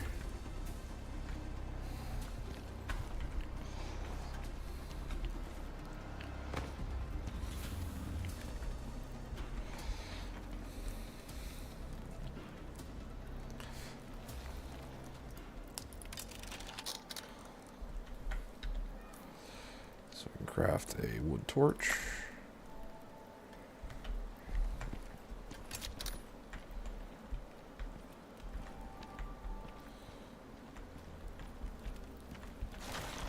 Oh my gosh.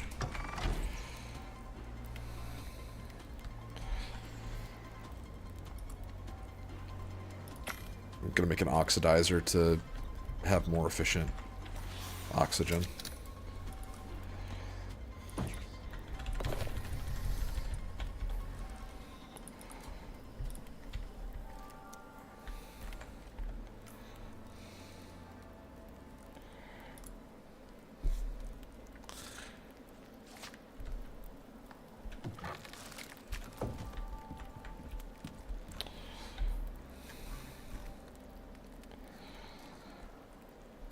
Bone javelin.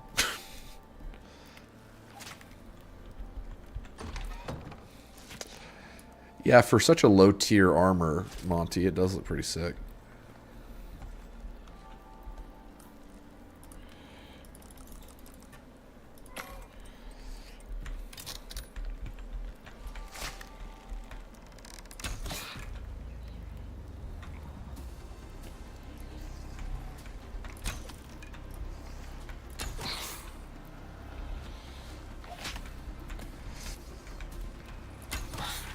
So the reason I'm wary of scorpions because I don't know where their weak point is.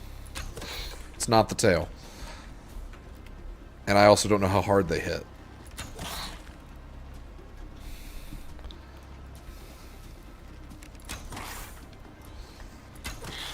You know what? Yeah, that's right.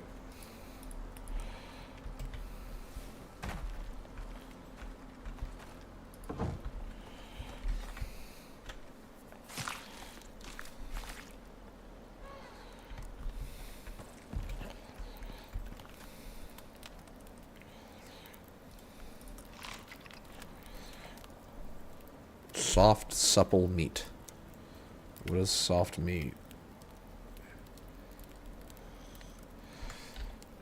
Let me guess. It's for the drying rack, which also requires plant fiber.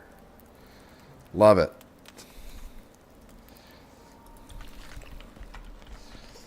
Okay, let's go get some plant fiber.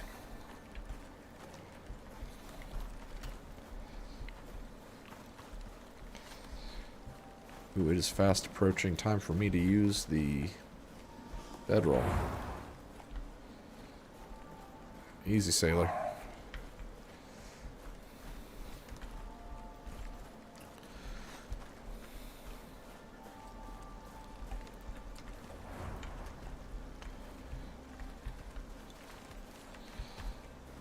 I'm not here to hurt you. Ooh.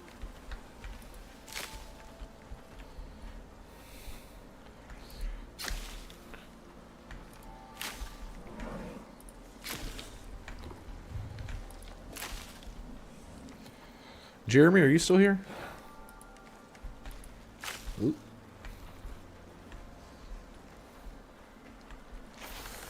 Oh, you do not see...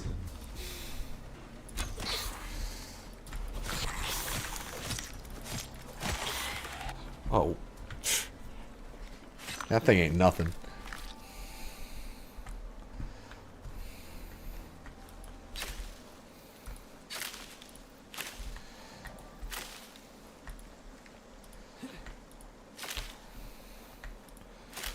All right. Now we're cooking.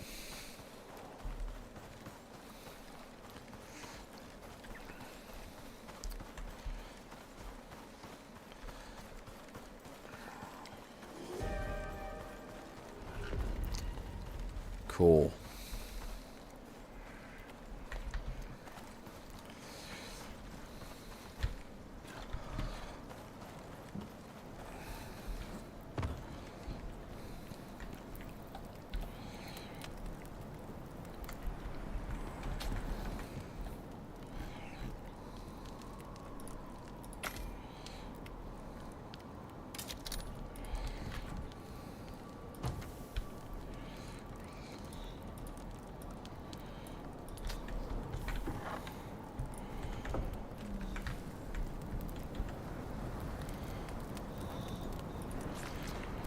Got some crispy bacon.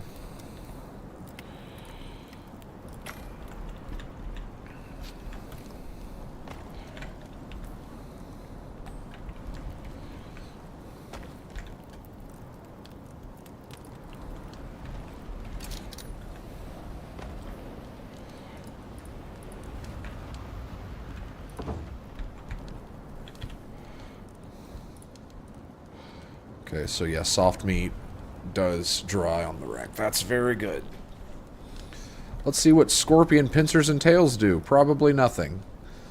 But I've got nothing for them right now, so...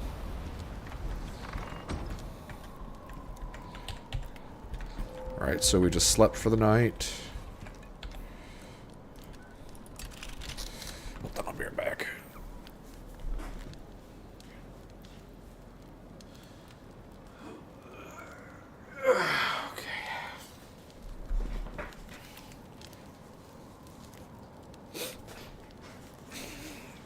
Alright. So, find a route to the Riverlands. So... Oof. Okay, first off, I am destroying these bone-throwing knives. They're worthless.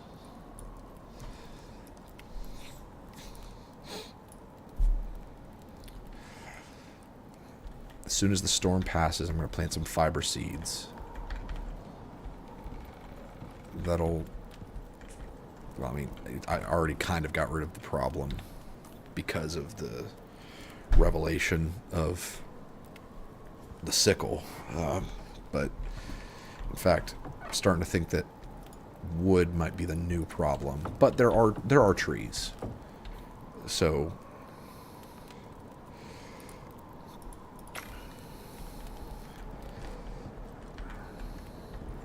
At least with trees, the yield per node is more bountiful than with plant fiber. Well, I guess I can't really say that anymore because I learned I've been playing this game wrong for the past however many hours I put into it. Okay, water skin. That will help a ton.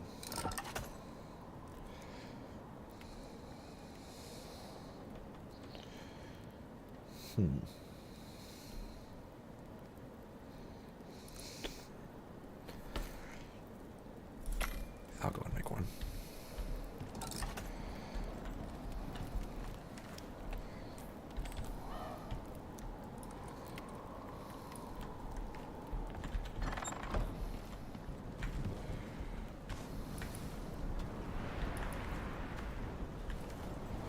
Oh, don't. Oh my gosh.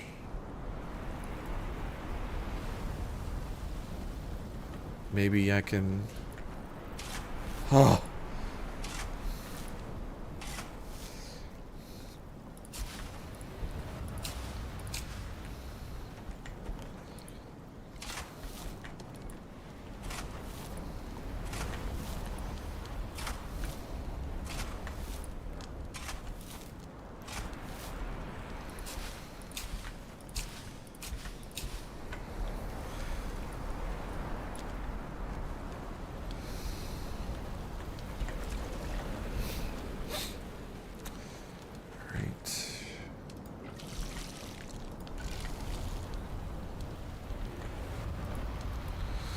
Oh, it's gonna take so many trips.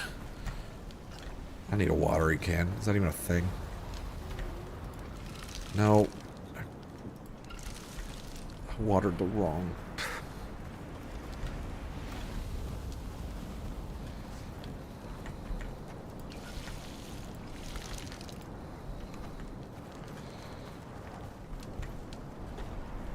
And there's the dysentery. Because I don't know how to fill the canteen or the water skin without drinking water.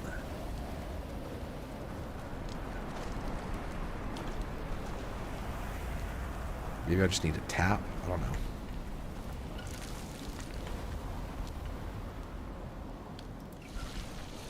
Okay.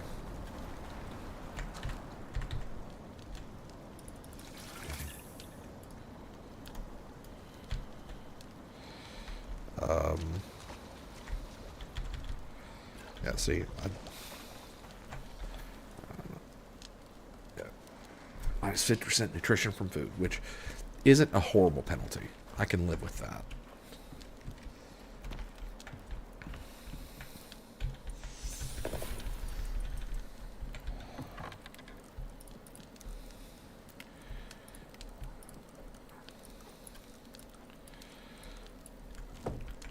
So, thinking I should expand outward a little bit, but I need to go get some more lumber first.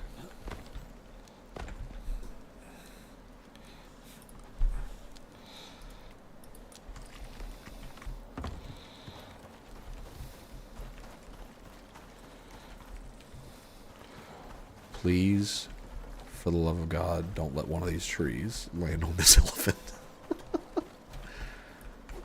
I would be so beyond screwed if that happened.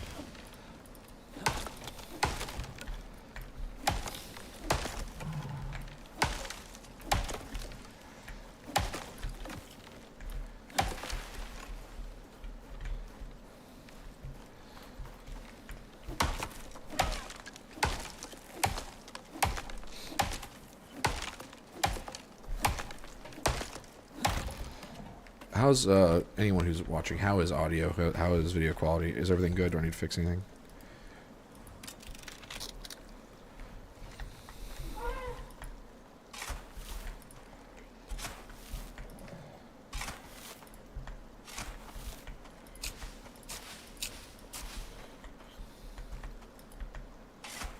Everything's good. Okay, perfect.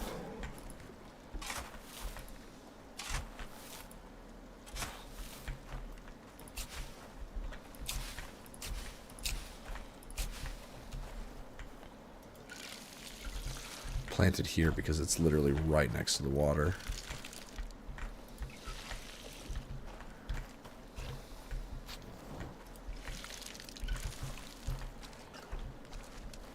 You know, nothing helps cure dysentery more than just drinking that same water on repeat. Don't quote me on that.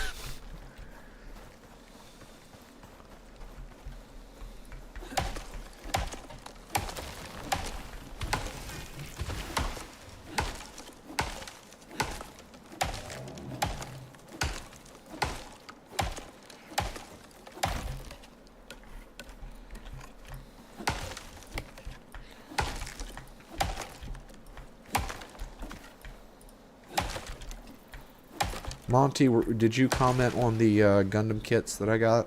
The models? I can't remember who said something. Because I built 2 of them by now. And I can now speak to my first experience working with Gunpla.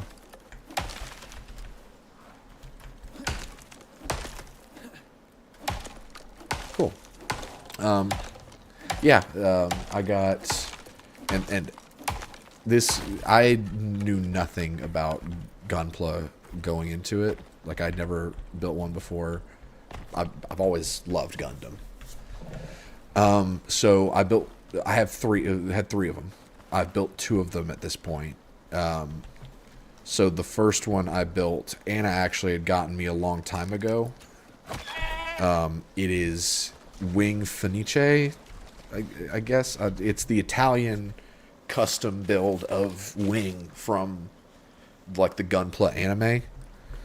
And so it's like Wing from Wing, but he's got like custom green armor, and he's supposed to, whatever the Italian word for Phoenix. That's what the word stands for.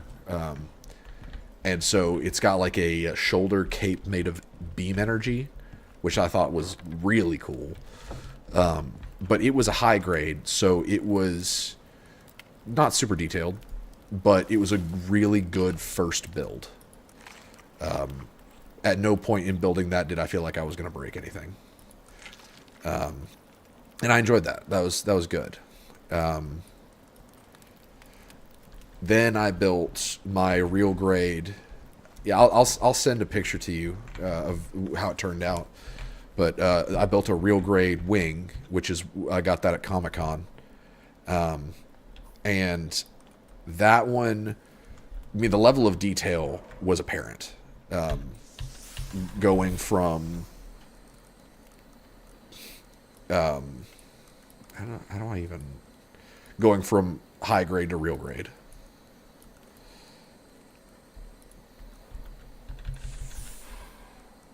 What?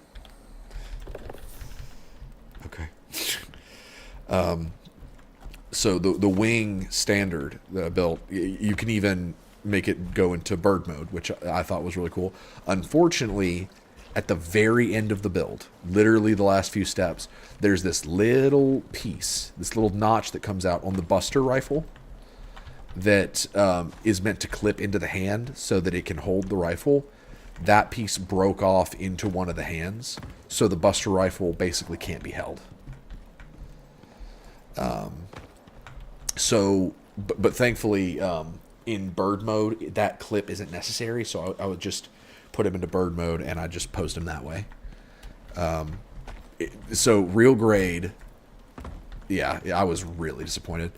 Real grade, the builds are like, it was a very fun build. I really enjoyed making it, but there was a level of like, this is more complicated. Like, not super more complicated, but there were steps where it was like, none of the instructions are in English. And it's like showing pictures and then words in Japanese. And it's like, I know this is trying to tell me something. I just have no idea what it's trying to tell me, you know? So there were some steps in that process of making the real grade Wing where I was like, I wish I had some English instructions. But it worked out ultimately. I'm happy with the kit. It did make me nervous, though, for Dynamez. Dynamez is the one I'm really excited about. That's the master grade I got from Comic-Con. And it's master grade, and it's a special edition to where it's like transparent. So like all the colors are there, but it's like where it's green, it's like a see-through green. So it's gonna look different, but I'm hoping so. I will say, oh wow, I leveled up. Nice. I can make that freaking biofuel extractor now. I will say, I had never built Gunpla before. Like I was saying, I was really intimidated by it going in, just because the whole thing of like, you know, you got to use the cutters to get the pieces out, and you also need to like clean up pieces based on how the cut goes, and just all that stuff really intimidated me. But with the high grade build for Wing Fenice, I feel like I'm saying that wrong, but it feels more right than saying Wing Finis. But the high grade build for that, I didn't really run into any parts where like the cleanup was super necessary. But with the real grade Wing, there were a lot of times when the way the cut happened, where the residue was left, was where it basically needed to be whittled down some, because it was going to be clipped on, and otherwise it wouldn't go in correctly. So there was a lot of that with the real grade build. And I don't have an X-Acto knife or sandpaper, so I just used my pocket knife. And I really need to not do that, because I don't have a small pocket knife. But ultimately, having done it... Oh, hey, Kalen. How's it going, buddy? We were just talking about... I mentioned this on Discord last week, I think. I'm into Gunpla model kits now, which, you know, Gundam, like the Japanese anime with the mech robots. It's that, but like the plastic model kits. I've built a few of them now, and I've really, really enjoyed it. So ultimately, Monty, it's a new hobby I'm going to stick with. Absolutely, there is hype, Kaylin. There is hype for Dragon's Dogma, 100% for that. Rise of the Ronin, whatever that game is, that one sounds fun. Helldivers 2 is like right around the corner. It comes out in a couple weeks. That is one of my most anticipated games for the entire year, and I predict that's going to be, if you know, we do get back into the swing of streaming, like we were before Christmas and all that craziness. That's going to be the big game this year, is Helldivers 2. That game is begging to be streamed by groups like us, and I think it's going to be just such a fun time. Yeah, I learned that the hard way, Monty. I think that's what I'm waiting for, to make the Dynamis. I keep forgetting the name of that Gundam, but it's my favorite Gundam, so I need to. Yeah, for Dynamis, I think I'm going to wait till I've got the Exacto knives, till I've got everything to do it the proper way. Kaylin, if you're asking if I'm painting them, no. Gunpla comes pre-painted, which I was very thankful for that, because, good lord, I already have so many minis that need painting, and I can't keep throwing them at Mike. Because I've got the Monster Hunter board game, I've got Monster Hunter Iceborne that's coming in probably this year at some point, I've got Divinity Original Sin 2, the board game, and its plethora of minis. So many minis. And painting, I would probably enjoy it if I got into it, but the thing about painting is that, like, there is a level of vision that needs to come with it, to where, like, because with Mike, I don't know if you guys have seen any of Mike's work. You guys are familiar with Mike. He's been on the channel. He talks about Warhammer sometimes. He paints Space Marine characters, amongst others.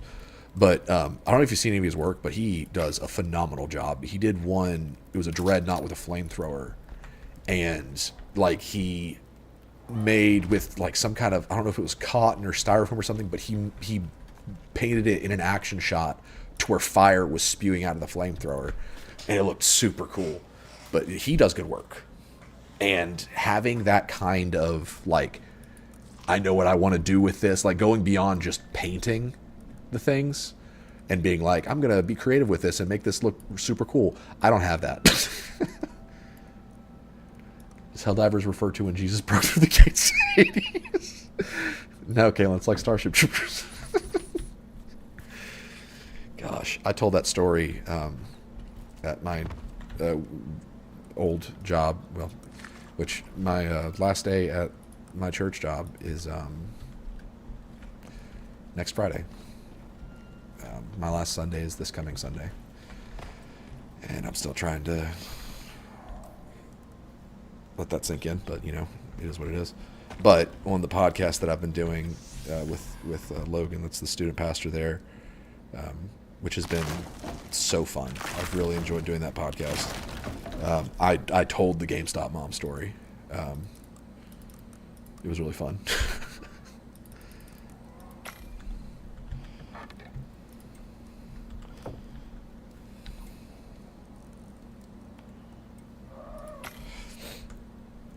But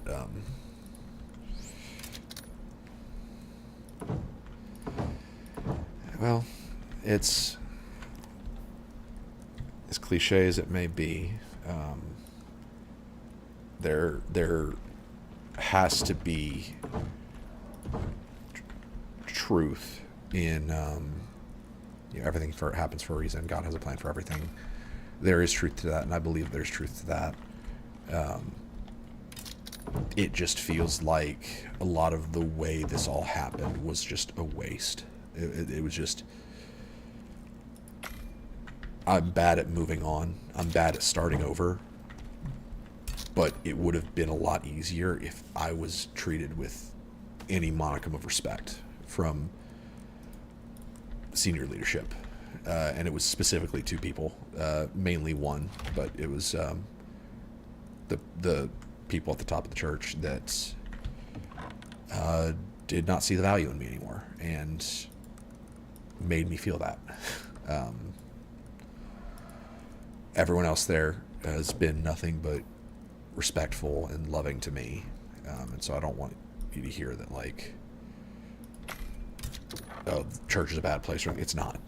It's not. They're just, in any industry or any place that mixes work culture with anything, like, there's going to be bad apples, and it just happens to be that the bad apple here is in charge. And I do ultimately believe that he thinks he's doing the right thing. He's just extremely misinformed and does not take guidance or alternate perspective well. Very much a type A personality that has their vision for how they see things going, and they execute on that, whatever it means. Any luck with finding a new job, I assume you're saying, Kaylin? No. But I'm optimistic after today because one of the things about my job that... So we get paid time off like any workplace, but well, we accrue PTO. And since I've been there for so long, I actually had a very high accrual rate. So I was told by the guy that's firing me today in a meeting that was mainly meant to be like, hey, here's your options for insurance moving forward and all that stuff. But I was told that because I never really took vacations, and I was always there and very dedicated every week, I had accrued like 24 days, I think, of PTO. So since I'm leaving, that PTO is going to cash out. So I have a paycheck for another month, essentially, because of all that PTO being able to cash in on it or whatever. And also, I'm able to stay on their insurance for another month, so through February. So I basically am still employed there through February, and won't have to go off of insurance yet. And so basically I've been given some room to breathe, which is what I really needed, because when all this went down, it was like, hey, you have 3 months to find another job, but those 3 months are both really busy for you, and also no one's hiring during those 3 months because it's Christmas time. So it very much felt like that didn't do me any favors. It was just kind of like, hey, your walk to the electric chair, like your hallway is just a lot longer. Where I've just had this imminent fate that I've been staring down for 3 months. But where are you working at, Kaylin? Oh, gosh.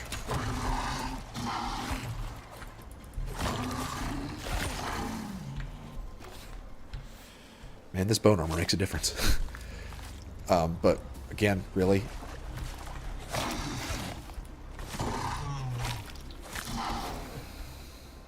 The knife was a good bring. It was a very good idea to bring the knife. But yeah, so things weren't really viable to find another job until this month. And so it very much kind of felt like, all right, get through Christmas and New Year's. Guess what? start running. And I still don't know what I want to do.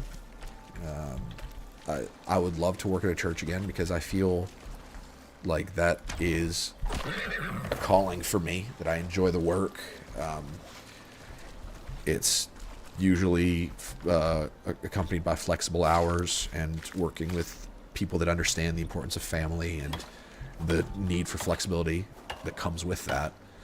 And it's just something I feel led to do. It's something that I feel like I'm gifted at doing. But having to... There's a bit of a recoil that comes with that. Thinking, oh yeah, let's go find another church to work at, because the church that I've been at was my home church. I've been a member there since I was in like kindergarten. Ever since 2000 is when my family moved here, and we became members there, I think, in 2001. So like, it's difficult to just kind of pack my bags and go somewhere else, you know?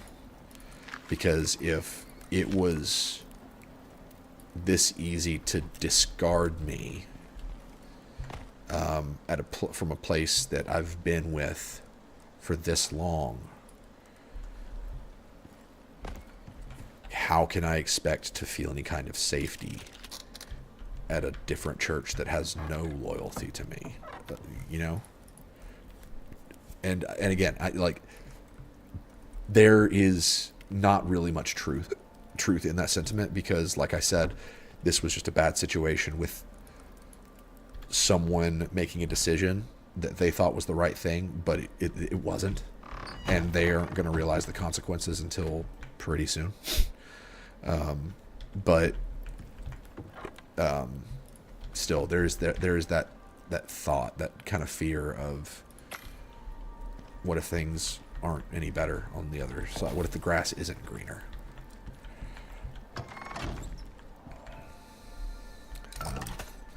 But, you know, again, part of faith with that comes the acknowledgement that the world is not inherently chaotic. There is rhyme and reason behind everything. It's hard to see, damn near impossible sometimes, but it's there. And there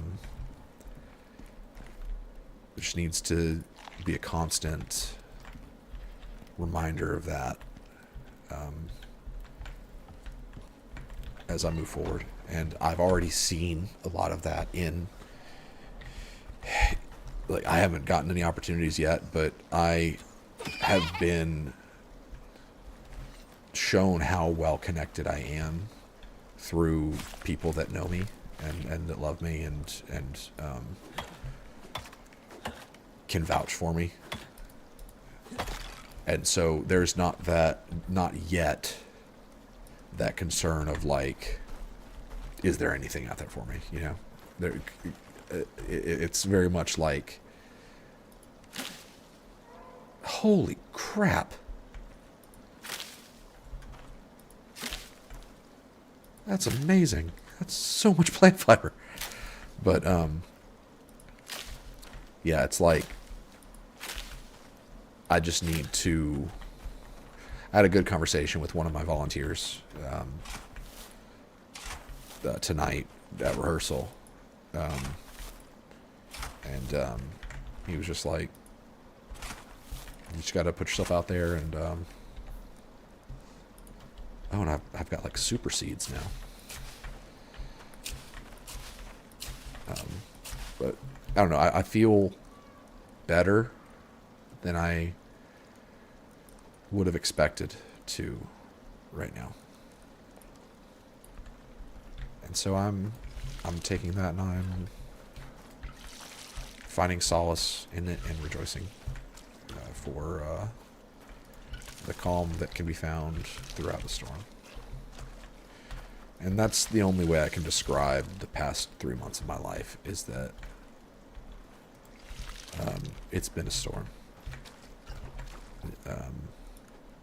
It has been unrelenting emotion. But I've found peace throughout it, and I'm thankfully currently in one of those stages of peace. But yeah, you are right. I'm extremely fortunate.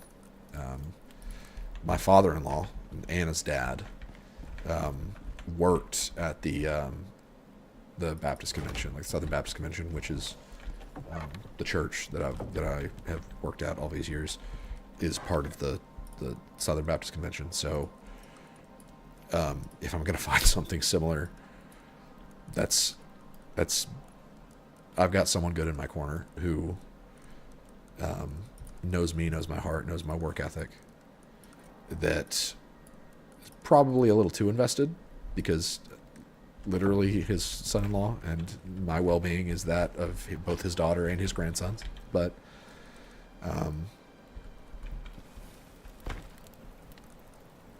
I don't think that's going to hinder me, like it or not. In this world, it's who you know that matters. And like you said, I'm very fortunate and blessed to know people that can help.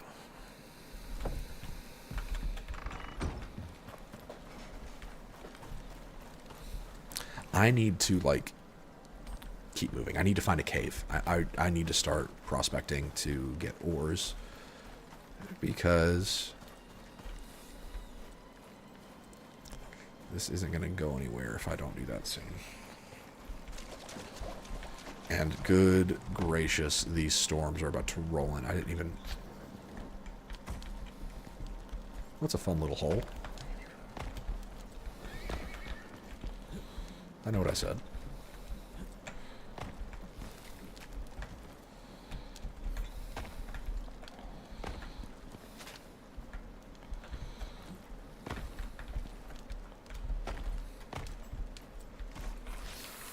Oh, piss.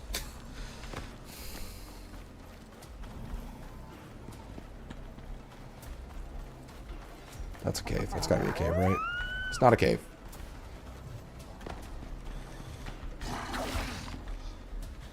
Oh gosh.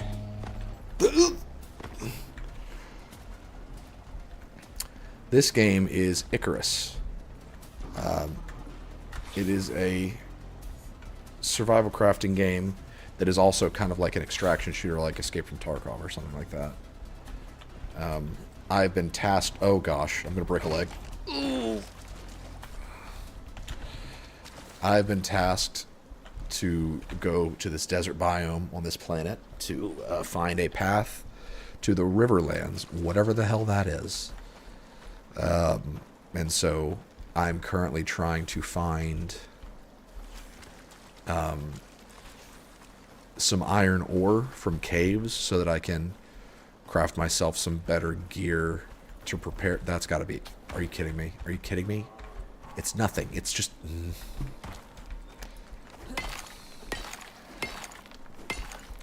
It's a very interesting game. I enjoy it a lot. I'm really trying to convince Jake, Jeremy, or Matt to pick it up. But Jake won't stop playing Baldur's Gate to an obnoxious level. It's a good game. It is. It is not that good. If you are playing Baldur's Gate for a third time by yourself, I don't understand how you're still finding content. Because it doesn't have that much content, you know? And sure, I've played XCOM 2 way more than 3 times. It's different.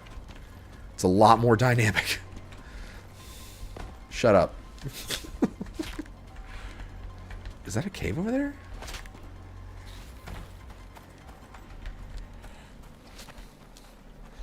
Look, Monty, it's a great game. It is. But it is not as good with multiple people. Like if we had done our game of the year, Oh, thank goodness, a cave. If we had done our awards that we normally do, which we didn't this year, I assume because everyone was just really busy. But if we had done those this year, I would have awarded Baldur's Gate the first ever Worse with Friends award. Because the game is really good with 2 players, but anything over that, it is just chaos, and everyone is just like, or at least maybe it's in the group that I was in, but everyone's just like, hey, I know what build I want to make. I've already looked it up online. Like, I need this item. Hey, whatever decision you make, you know, make this decision because I have to have this person alive so I can kill them so I can get this thing. Like, there's such a meta game that happens, and that's also surrounded by the fact that everyone has full autonomy and can just go and screw around. Like, Matt can get arrested in the first town for trying to steal from somebody, even though he has no thievery skills whatsoever. It just gets so out of hand, and while I appreciate the level of freedom that they provide every player, it ruins the experience, having no structure to who can advance things forward, or the fact that only the person that initiates skill checks can make the roll. Whereas in something like Wasteland 3, which I played through recently, love that game, it's a fantastic RPG. If you come to some kind of saving throw or challenge, the roll goes to the highest level of that skill in your party. It's super convenient. Suicide Squad is a looter shooter. Any chance for first impressions? No. Look, so I don't know if I've talked about my opinion on Suicide Squad, but how do I freaking fill... Yeah, that's what I thought. There's nothing... Whatever. No. My impressions of Suicide Squad are that it's like Marvel's The Avengers, but worse in every single way possible. It's like they took... It's like Rocksteady... Is it Rocksteady? Whoever makes the Arkham games. They were like, hey, we really want to make like a Sunset Overdrive style game, but it's like a service title. And WB was like, it's got to be DC. And they were like, okay, but we're not going to change anything except just say that it's DC. Like, none of the characters... Not only do none of the characters like play the way that they should, but I don't want to play as any of those characters, even if they were faithfully adapted. So it's like, who cares? You know? That sounds like something IGN would say. So like...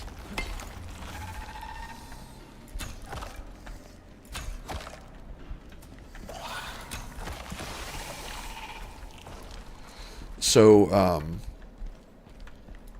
like with Avengers, love it or hate it, or just think it's fine, Crystal Dynamics absolutely freaking nailed the gameplay feel of every character they added to that game. Like, playing as Captain America felt like you were playing as Captain America. And like, in a way to where I was asking myself going into this, like, how are they going to make Captain America interesting standing against characters like Iron Man or Thor? And I didn't know what that answer was. But then I played as him and I was like, I get it. Like, they're going for this vibe of like a scrappy type of fighter that won't go down. That is able to like withstand way more through sheer resilience than you would expect from just a regular guy. But they did that play style without making it feel like you're an underdog. Like to where you felt less powerful. It just felt like you are the guy that will not stop fighting. Like that not only is like a resilient tank type, but also is able to lead the charge of the other characters with some support-based abilities that are less of like, he's not a healer or anything, but he can like, there was one effect that he had to where it was like, he keeps the fight going. Like, he keeps people able to use special abilities. So like, it was very clever. And they nailed that. Captain America's not an easy character to make interesting. Oh, I got some exotics. He's not an easy character to make interesting aside from all these other characters. Iron Man felt great. Thor felt great. Like, they all... The only one that didn't come out of that feeling the best was Hulk.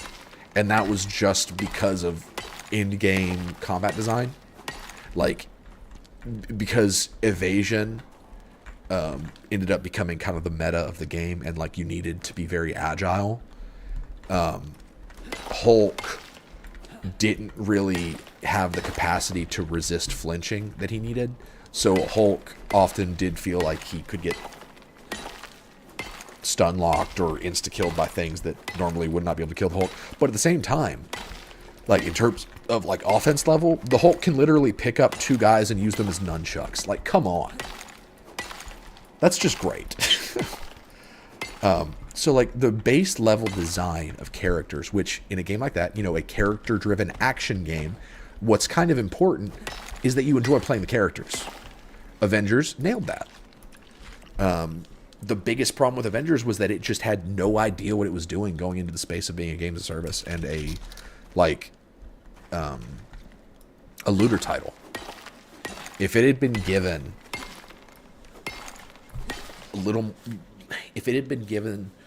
a 2.0 style update of some kind, like if it had been getting that kind of love, kind of like how Anthem was going to, or how Destiny did. Like, a lot of games like that do have that moment during year 2 or year 3 or whatever, where they're like, we need to fix what doesn't work. And I do think that if Avengers had focused more on what it did well and just stopped trying to be something to compete with Destiny, perspective on that game would have been completely different. Because I'm a defender of that game. I played that game a ton, and I really enjoyed it. I acknowledge its flaws, but at the end of the day, I don't consider it a failure as a game. Because I ultimately got the experience I wanted, which was a well-told story about the Avengers, taking place in a character-driven action game where every single character felt like a power fantasy of its own. None of that seems present in Suicide Squad, because when you think of Deadshot, you should not think, oh, Jango Fett from Star Wars. You should think a guy that, if he's performing at optimal, like, Deadshotness, you never even knew he was there. He is not the guy that goes around on a jetpack with a wrist-mounted flamethrower or a machine gun and just, you know, that's... No. King Shark... Sorry, I don't think of a brutish guy with a minigun. Sorry, I think of, you know, a big shark. And I have no desire to play that. Maybe some people do, I don't know. And Harley Quinn... I hate Harley Quinn. She is the most overrated, nothing of a character that comics has ever had. She has such a following just because, oh, she's wacky and crazy, and, you know, like, it's either that or the girls that love to cosplay as her, or the guys that want to bang her. That's the Harley Quinn fan base. All of them are wrong.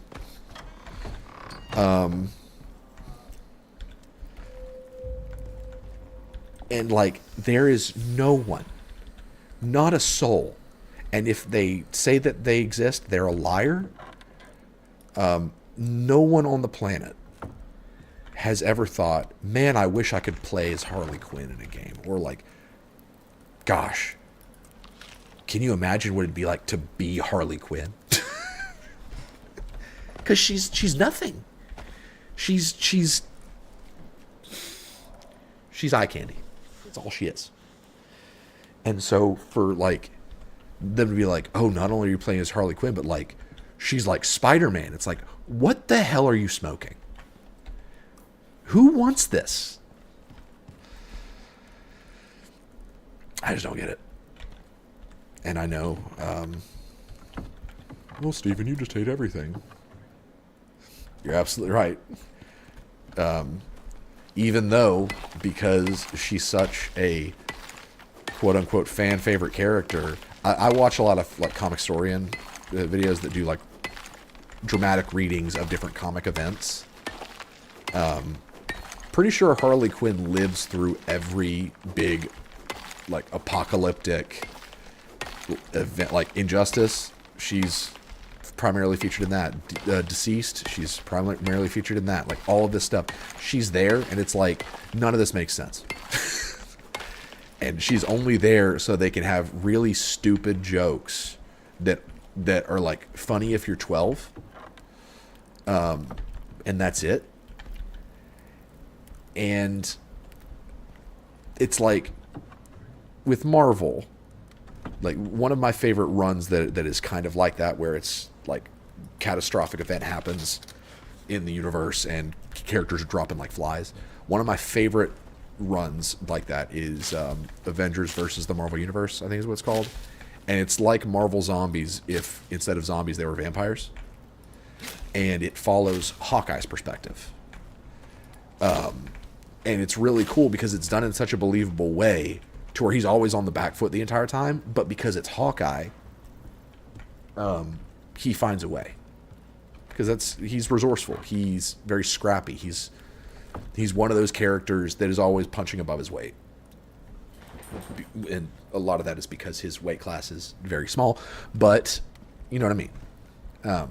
And like he was one of I think maybe 3 heroes that was left standing by the end of that thing. And he freaking killed Doctor Doom, I think, but in a believable way.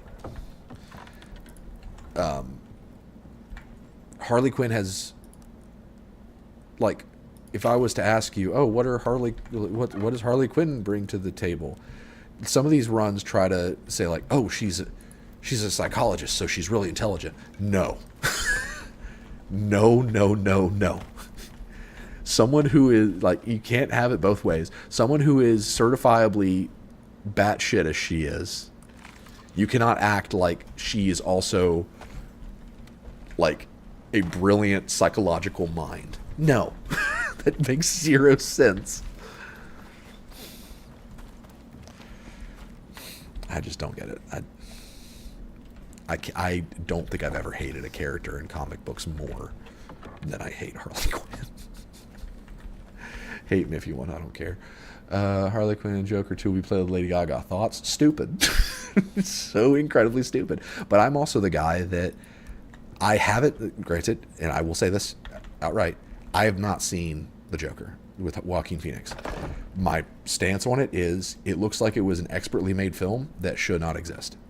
And by that, I mean, it is a film that when I saw, like, the trailer for it and, like, heard reviews for it, my first thoughts, and this may sound terrible, but I think you'll know what I mean by this, my first thought was, I think this movie's going to prompt a shooting.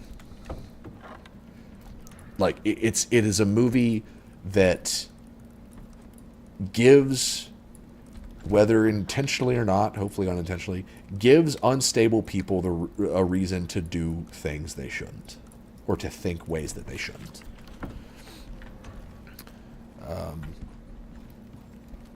I have not read that, Monty. I'll look that one up. I have not watched Echo. I've heard mixed things. I've heard that it's just another Marvel thing. I've heard that it's incredible. I've heard that the ending was the worst thing ever. I have heard that Daredevil appears in it for maybe 90 seconds. So, I don't know. I have not watched a Marvel thing in what feels like forever. I do not want to watch What If, because even though I initially loved the concept, they just... I can't believe I'm going to say this, but the series just feels like it insists upon itself, and I'm aware that's a Family Guy quote, and I know what I mean by saying that, but I don't know if I can explain what I mean by that.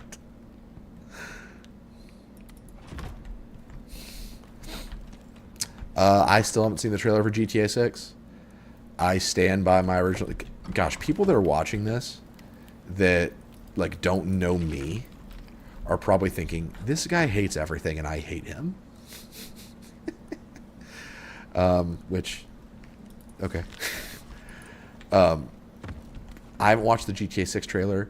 I do not care about GTA. Because Rockstar games are undeniably impressive. It just really sucks. They're so unpleasant to play. Like, can you imagine how good Red Dead 2 would have actually been if it didn't feel like your character was drunk the entire time you played? Same with GTA 5. Can you imagine if, like, the controls were actually good and you didn't have to break your X/A button every time you played just to move at any kind of remote pace? And it's like, but it's realistic. No, it's not. It's just annoying. No one cares about realism in a game like this. And if they do, it's not the realism that comes with feeling like you're constantly wading through sand. That's... No one's enjoyment of any of these games, whose opinion I could ever have the capacity to care about,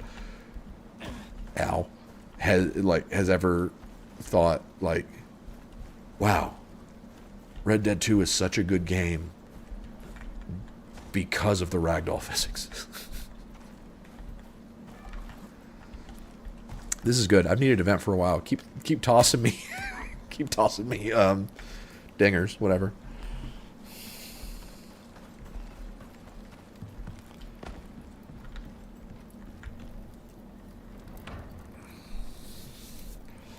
So I'm going to be able to make a longbow. That's very good. And how many of these arrows can I make? That's not good. I need to start breaking more bone.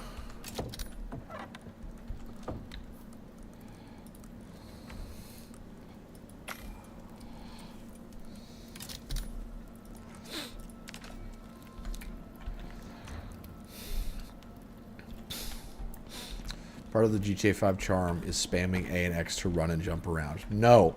No, it's not. Primal like the show or like Far Cry Primal? Because I would love to watch the show Primal. Is it Gennady Tartakovsky? I can never remember his first name. But the Samurai Jack guy. I love him. He's great. Why am I punching this? Just... Oh no. Oh no. Oh no. Was that a horse? Why? Oh gosh. When they said there were cougars in my area, this isn't what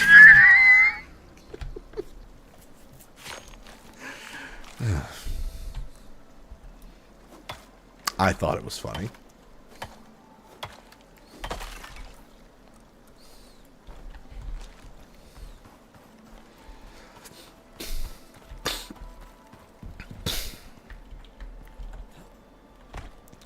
Got a nice little homestead going on here.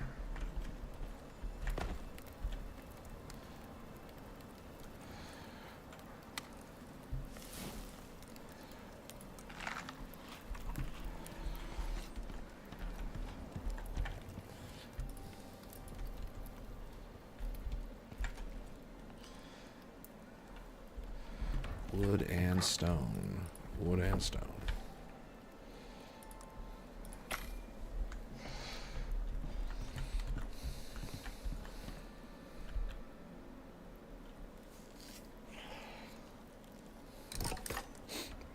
All right.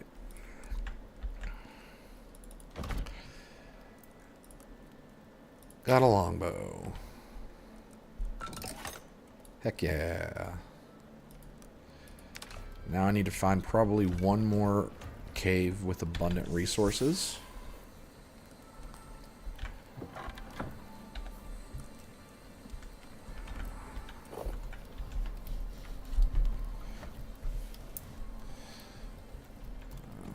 Probably need to end the stream soon. How's the survival book? Do sweaters fit? Have you bounded some to your marker? I haven't looked through survival book in a while. I looked at it once. And I kind of glanced through it. I need to revisit it. The sweaters fit. I assume by that you mean the hoodies. And I have not bound somebody to my marker. I should probably get on that because I could use a significant favor soon. And the Continental coins. Those were Continental coins, right, from John Wick? Or I couldn't remember if the coins were John Wick or Uncharted or something else, but I still have those as well. I've been meaning to put those on display somewhere.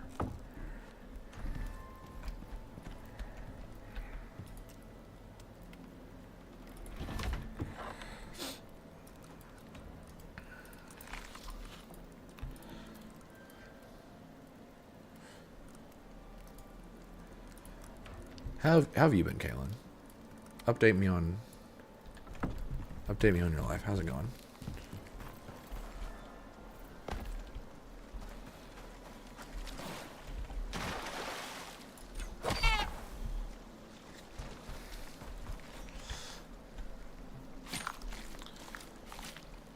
When is the next John Wick? Probably not for a few years. They've been talking about doing another one, but we don't know if it's fact yet, I don't think. Have you seen John Wick 4? Because it was friggin' awesome.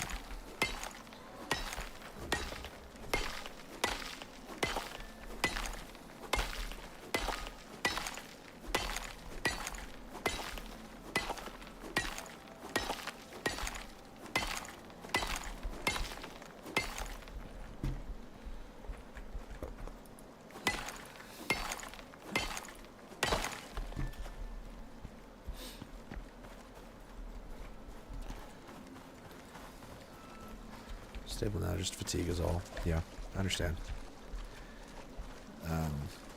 Fatigue has been a big thing for me too.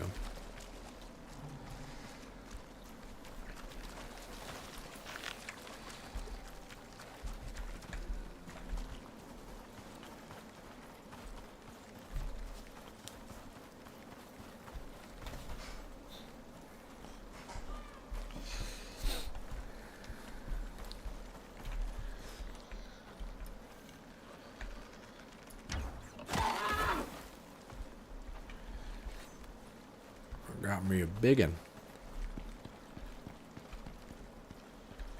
Pardon me, thank you. Oh man, I loved 4.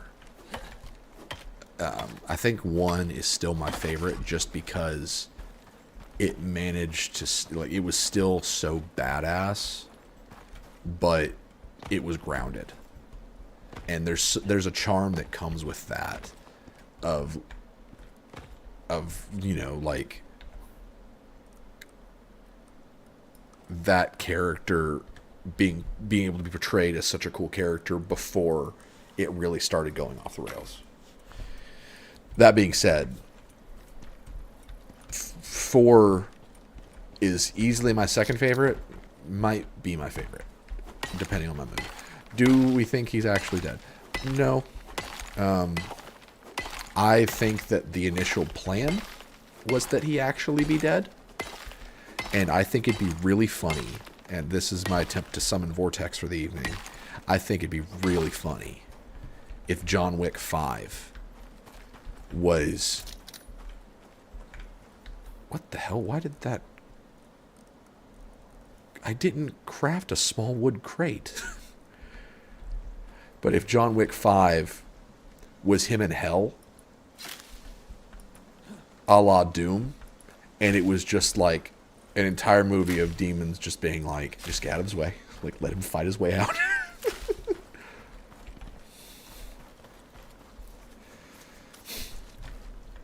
how funny would that be? Of like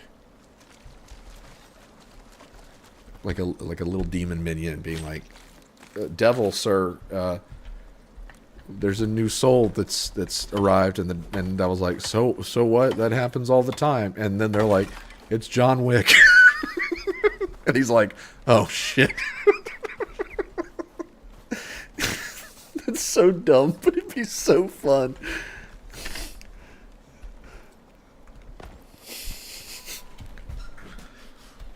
Like, just something about the Devil being like, "Oh shit."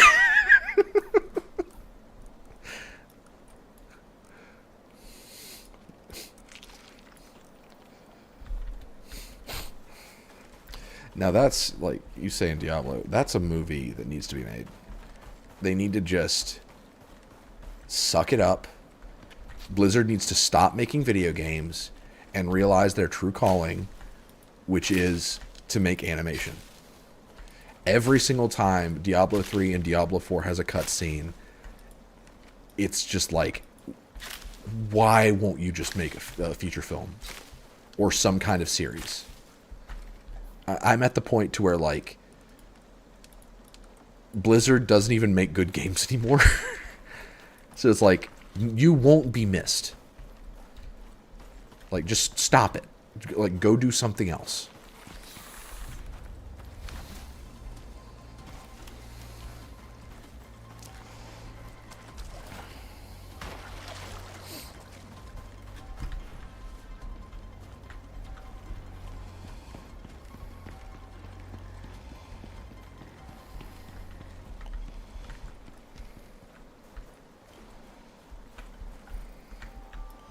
Gladiator 2 comes out this year, I believe. I forgot Gladiator 2 was happening. So, I have no idea. I don't know, like, anything about the proposed script. It can't be, like, a direct sequel, again, unless if we're going for a Kratos thing where a character ends up in hell and they have to fight their way out, or that wasn't even a Kratos thing. Like, you know, like I guess a mythology type thing is what I'm thinking of, where it's like, oh yes, Maximus, to get to your wife and child, you have to answer these riddles 3.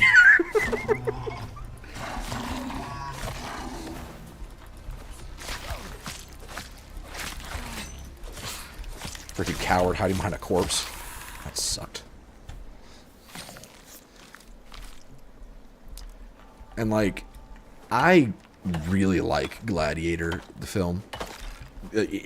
It's a lot of it's a nostalgia thing, though. Because growing up, a lot of the time we didn't have cable, like traditional cable. We just had basic cable.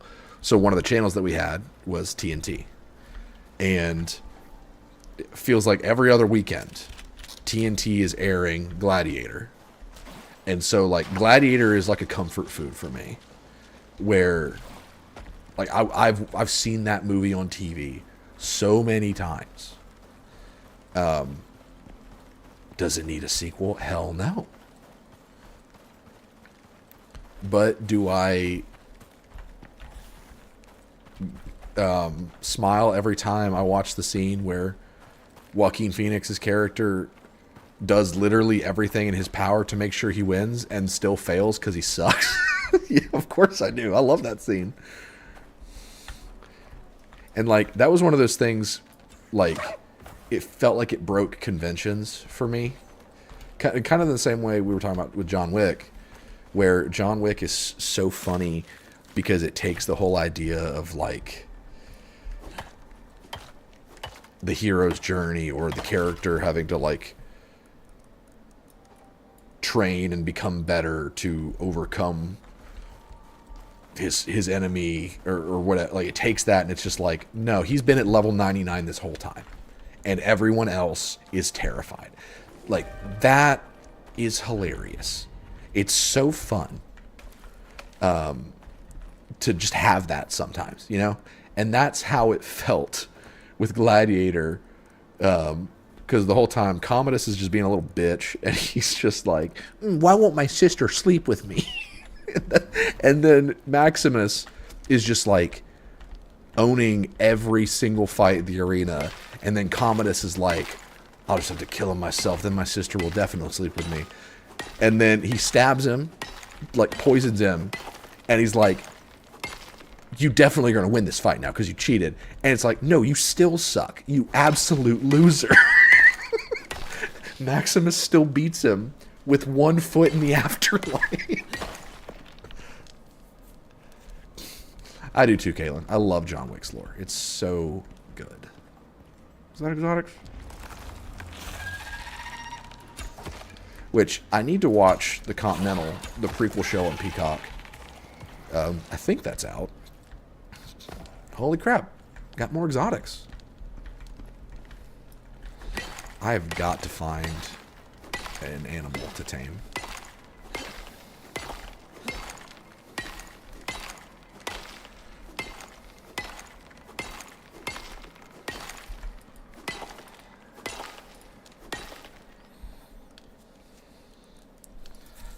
Hope you guys enjoyed my dramatic reading of Gladiator.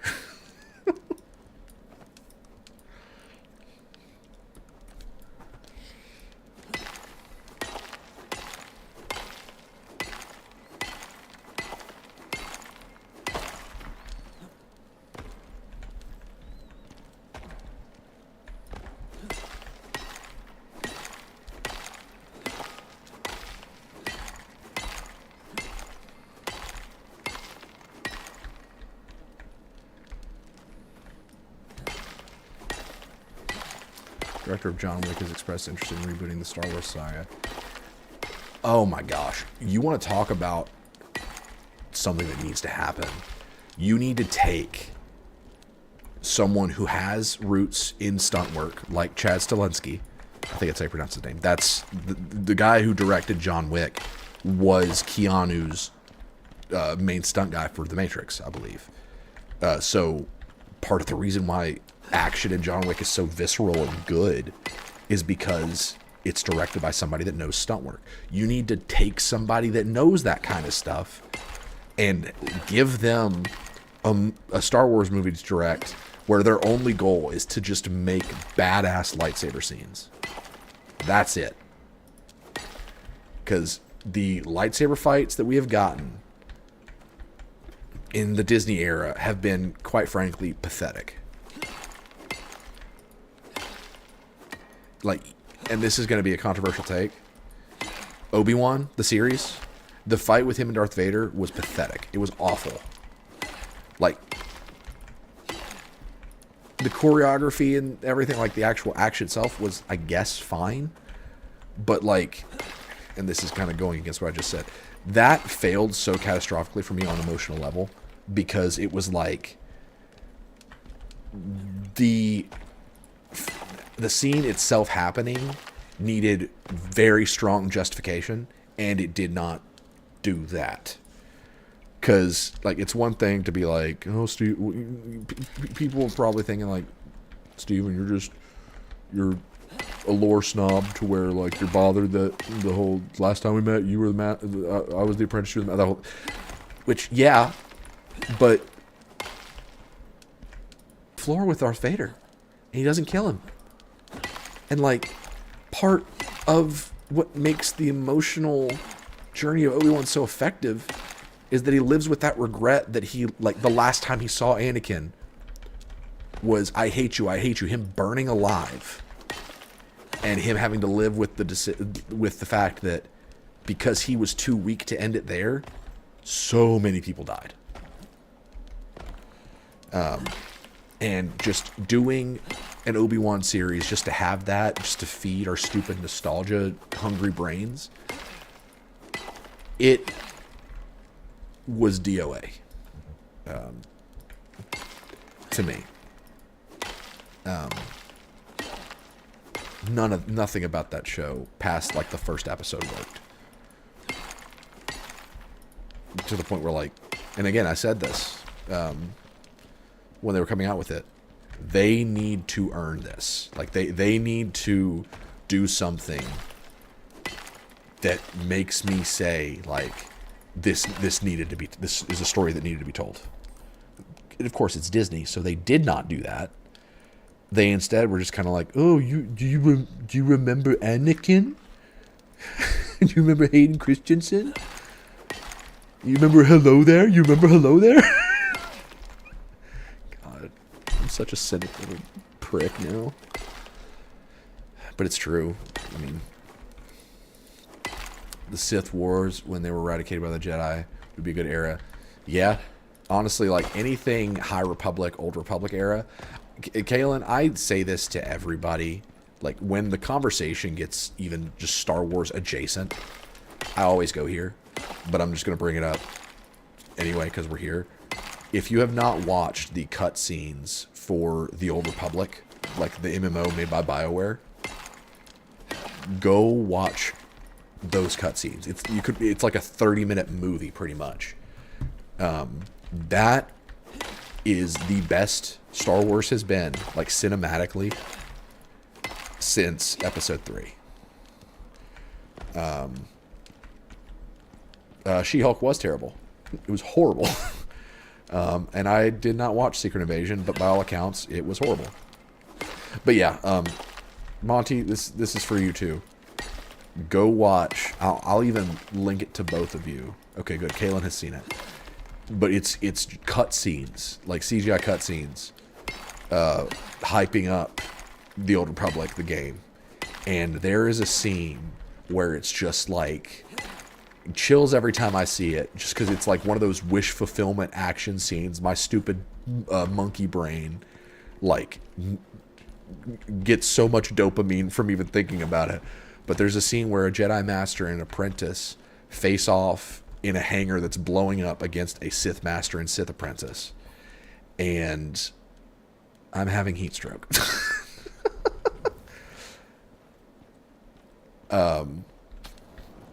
And so they fight, and it's this scene where you've got the apprentice has a double-bladed lightsaber, the master has a single-bladed lightsaber, and it's the same on the other side too. You've got this 2v2 lightsaber duel happening, just to super epic music. There is a part where the apprentice, she's about to get cut down by one of the Sith, and the Jedi Master just like blind throws his lightsaber to telekinetically block the attack from the Sith that's about to cut down his apprentice from a distance. So badass, so good. And then like she leaves because he's like, I'm not leaving here alive. You need to get out of here safe and warn the council. That whole thing. And when she leaves, she tosses her lightsaber to him. So this dude 1v2s the two Sith with a double-bladed lightsaber and a single lightsaber. And oh my gosh, it's so good. Again, it's one of those things where like my stupid monkey brain even thinking about it is just like, give me more, please. But all of those cutscenes are phenomenal. There's the one where the Sith invade the Jedi Temple on Coruscant, and it's just this massive Jedi versus Sith battle where you've got these Sith pouring out of a transport and just people cutting each other down for a few minutes. Crap.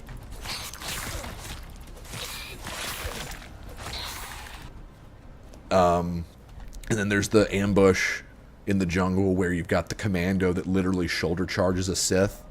Like, that is where it's at. That is the unexplored era of cinematic Star Wars that we either need to get animation or film by a competent filmmaker. Like, that needs to happen.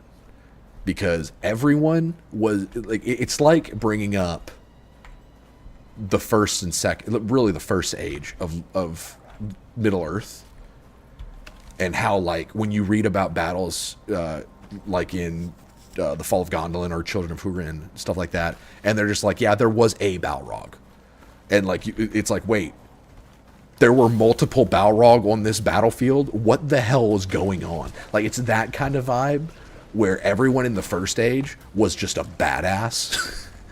That's how the Old Republic feels in terms of just like what we've seen from the video game and like read from extended universe stuff.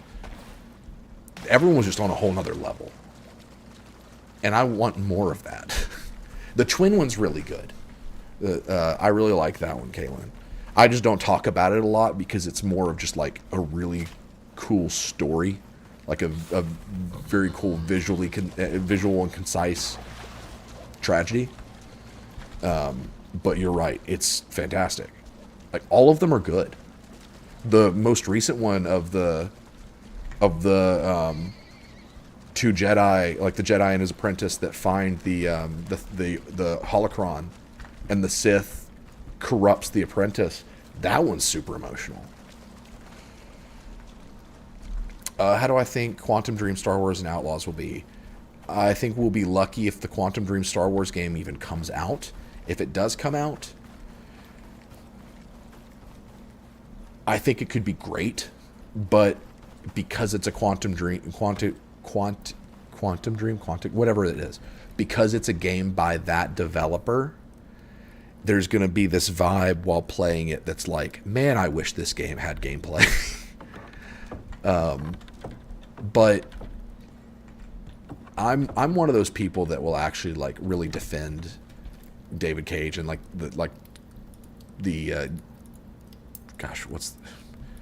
Detroit Become Human. I adore Detroit Become Human. That is one of those gaming experiences that is unlike others that I've had, but that I will always remember.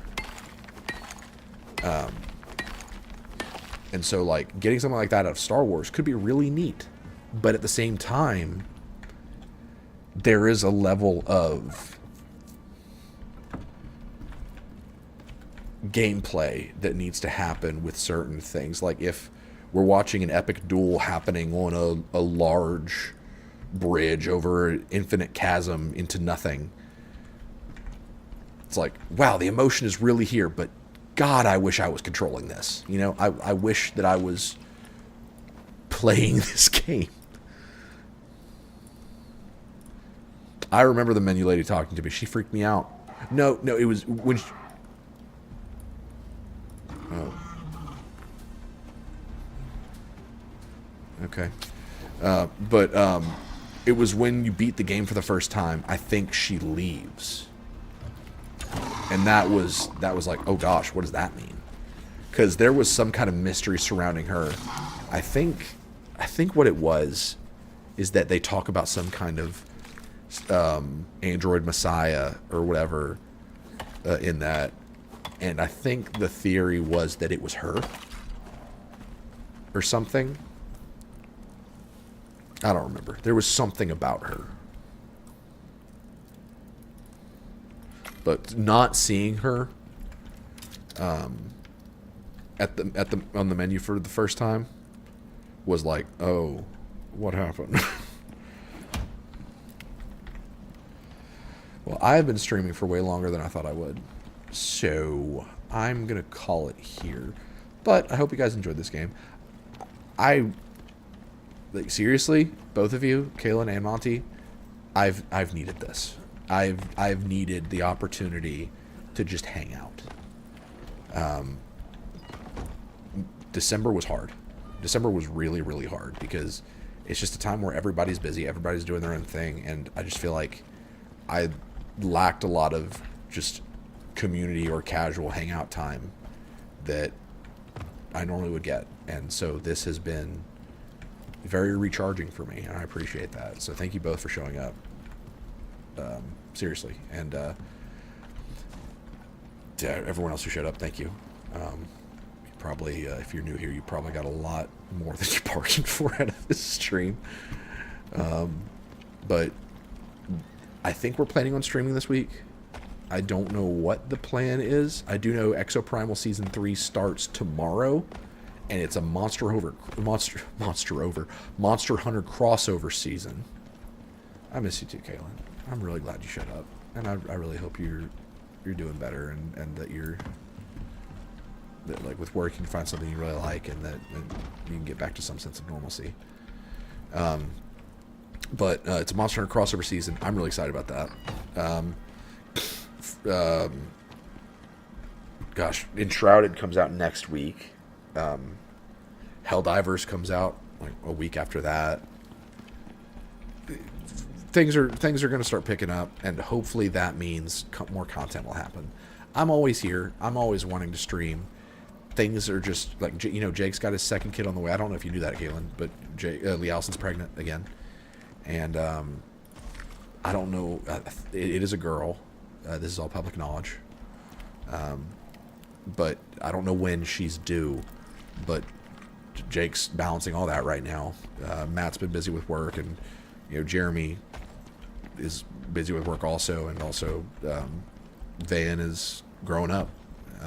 So I'm hoping we get back to some sense of normal, that we can stream some more.